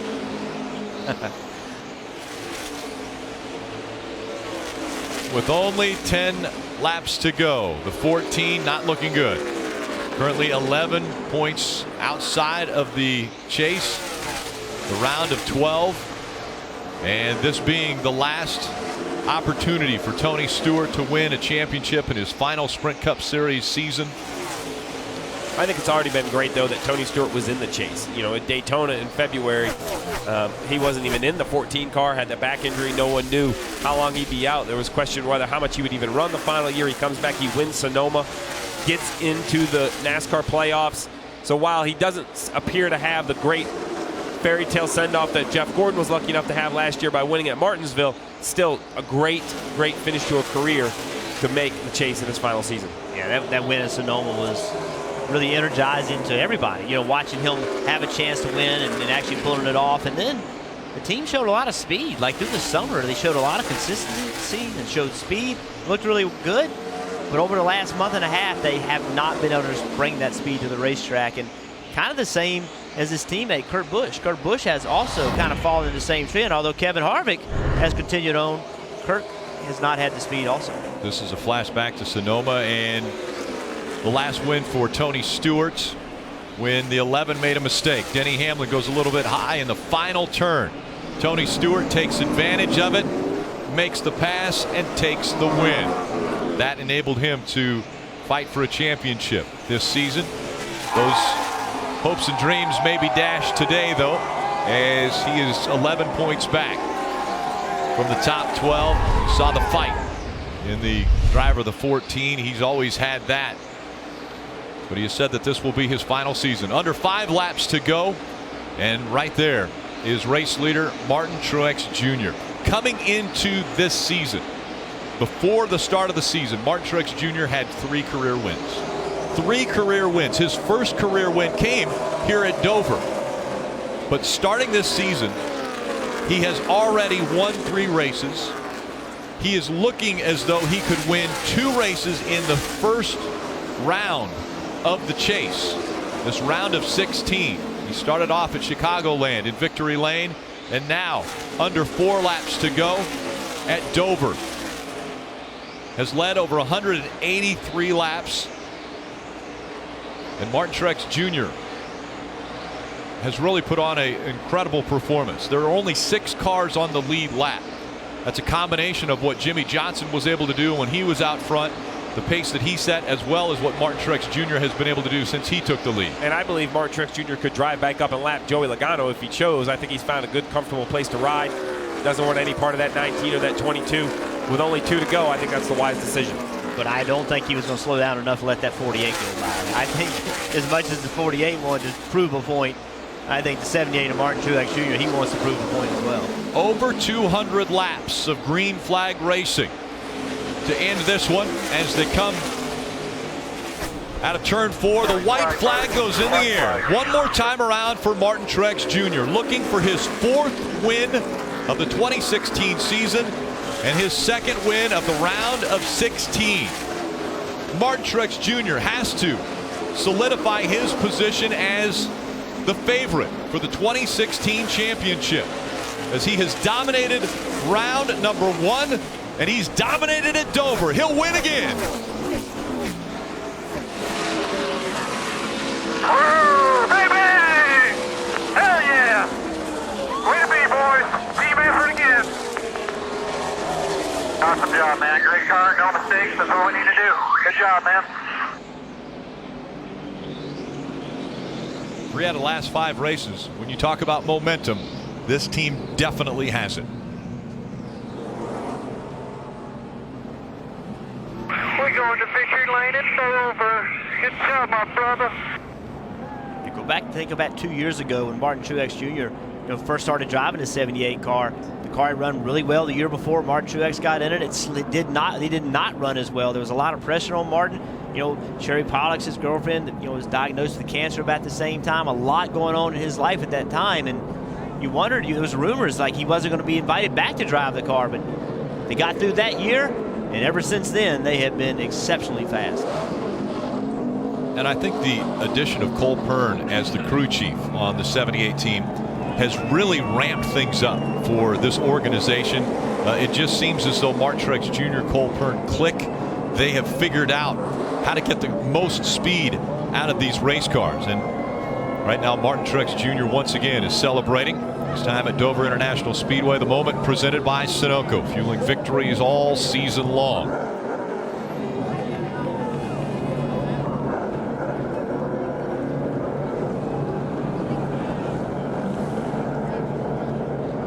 Driving around close to the fans, letting the fans get a look of it. Hear that race car, feel it. No big burnout today so far. None so far. I like this, though. This is a good-looking, very classy celebration. It's kind of old school, isn't it? Yeah. Well, the year. Think about the year. Martin Truex Jr. right now needs to be absorbing every second of this. Inches from winning the Daytona 500, dominates the Coca-Cola 600, wins the Southern 500. Those are all the crown jewels. So what could be better? Well, then you enter the NASCAR playoffs, and like you said, Rick, dominate the first round. Here's a statistic as he's getting back to victory lane, but he has led more laps in the last 6 races. Again, just the last 6 races, the laps he has led more than in each of his prior seasons entering 2016. Yeah, it's been impressive. In his career. Very impressive, but next week it all starts over again. You know, everybody reset the that's points. Right. Everybody enters next week with essentially the same amount of points. You're moving on, but now you got to go earn it again. No bonus points transfer. Now everybody in that top 12 is equal, and going to have to bring it again. Take a look at the chase grid. The top 12 will advance. 2 wins for Martin Truex Jr., a win for Kevin Harvick. But the drivers that won't be making their way into the round of 12 will be Tony Stewart in his final season with Cup Series. Kyle Larson, first time making the chase, and it will end after the first round. Jamie McMurray in his second chase. It ends after the round of 16 once again. And Chris Buescher, really the Cinderella story of 2016 with his win at Pocono.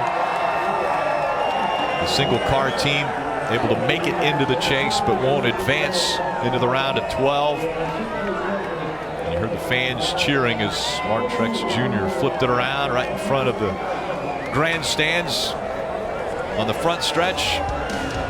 Waiting to fire it back up and head back to victory lane. And that's where we'll see him next.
Coming up next, it's NASCAR America post-race. Then at 6 o'clock, victory lap. Make sure to stay tuned at 7 this evening for Racing Roots with Kevin Harvick. Even though he had trouble today at Dover, it's still a great story of how he got to this point in his career and his upbringing and his roots in the world of racing.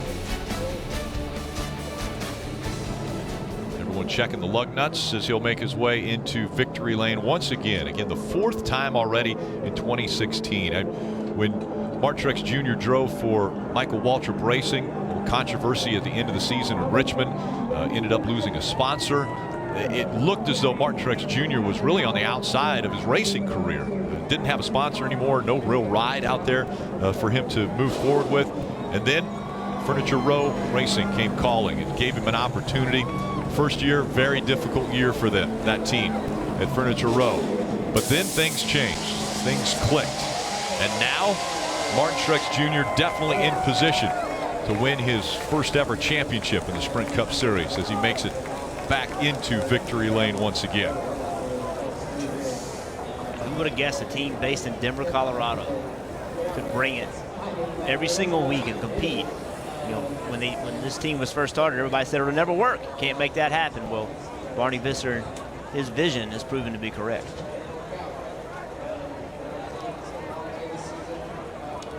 It's getting to be old hat for Martin Truex Jr. Girlfriend Sherry Pollux. There's Cole Pern coming to congratulate him. Let's go into victory lane and Marty Snyder. Martin Truex Jr. getting a word with Cole Pern as he savors this hometown victory for his race team and winning in front of the fans. Going to climb out here. A little emotional behind the wheel as well. Martin Truex Jr., a winner at Dover again.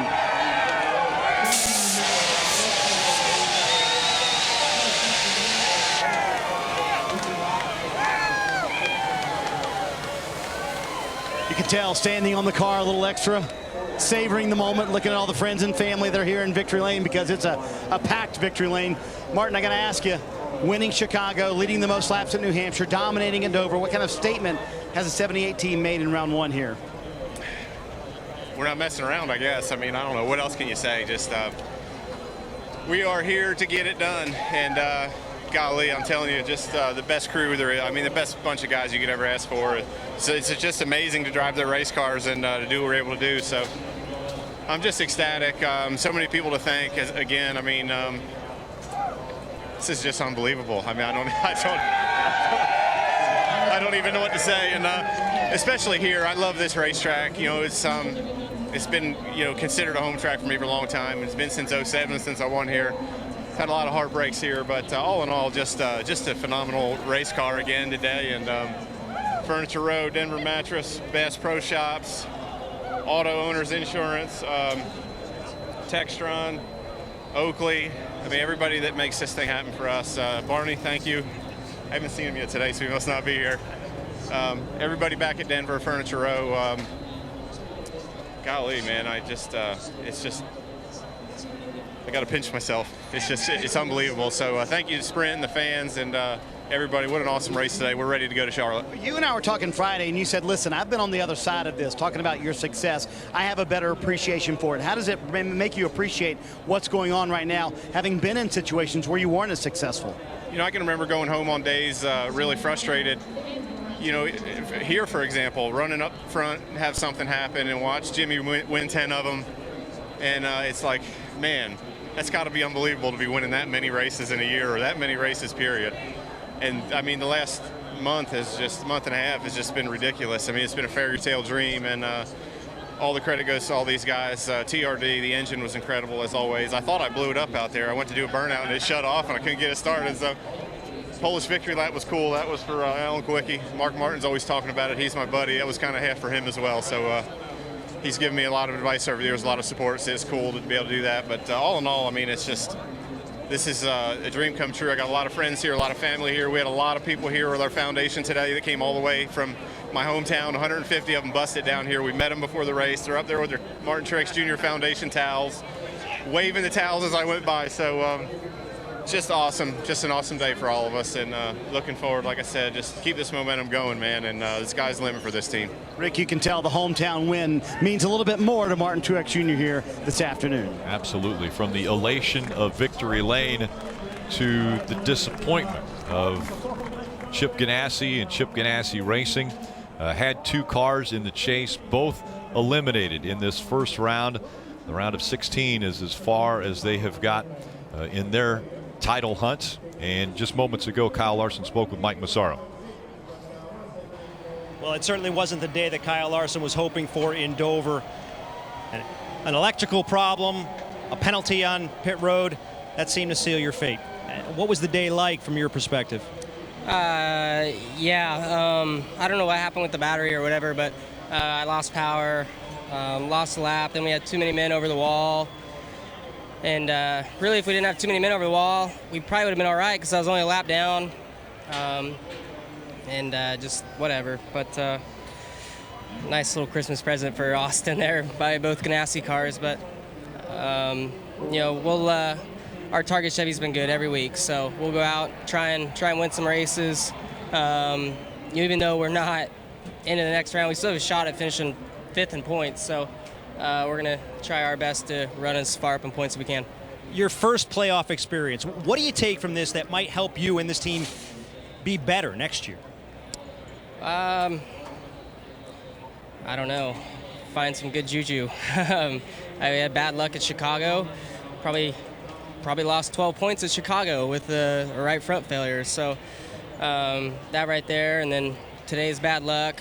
All my bad luck I've had in my career. I don't know what I got to do, but just stay positive. We'll come back next year and go for a championship. Our team came a long way this year from where we started the season. So hats off to everybody at the shop, everybody on the road crew, Hendrick Engines, Target, all the sponsors for all their hard work and effort. Didn't have good luck again this year. Thanks for your time. Yep. Not the day that Kyle Larson was hoping for, but certainly a season to be proud of thus far. All Absolutely. Got his first career win in the Sprint Cup Series. And we heard from his teammate, Jamie McMurray, earlier. He had an engine that had expired, blew up earlier in the race. So Mike Massaro had talked to him earlier. But Chip Ganassi has to feel like the organization headed in the right direction.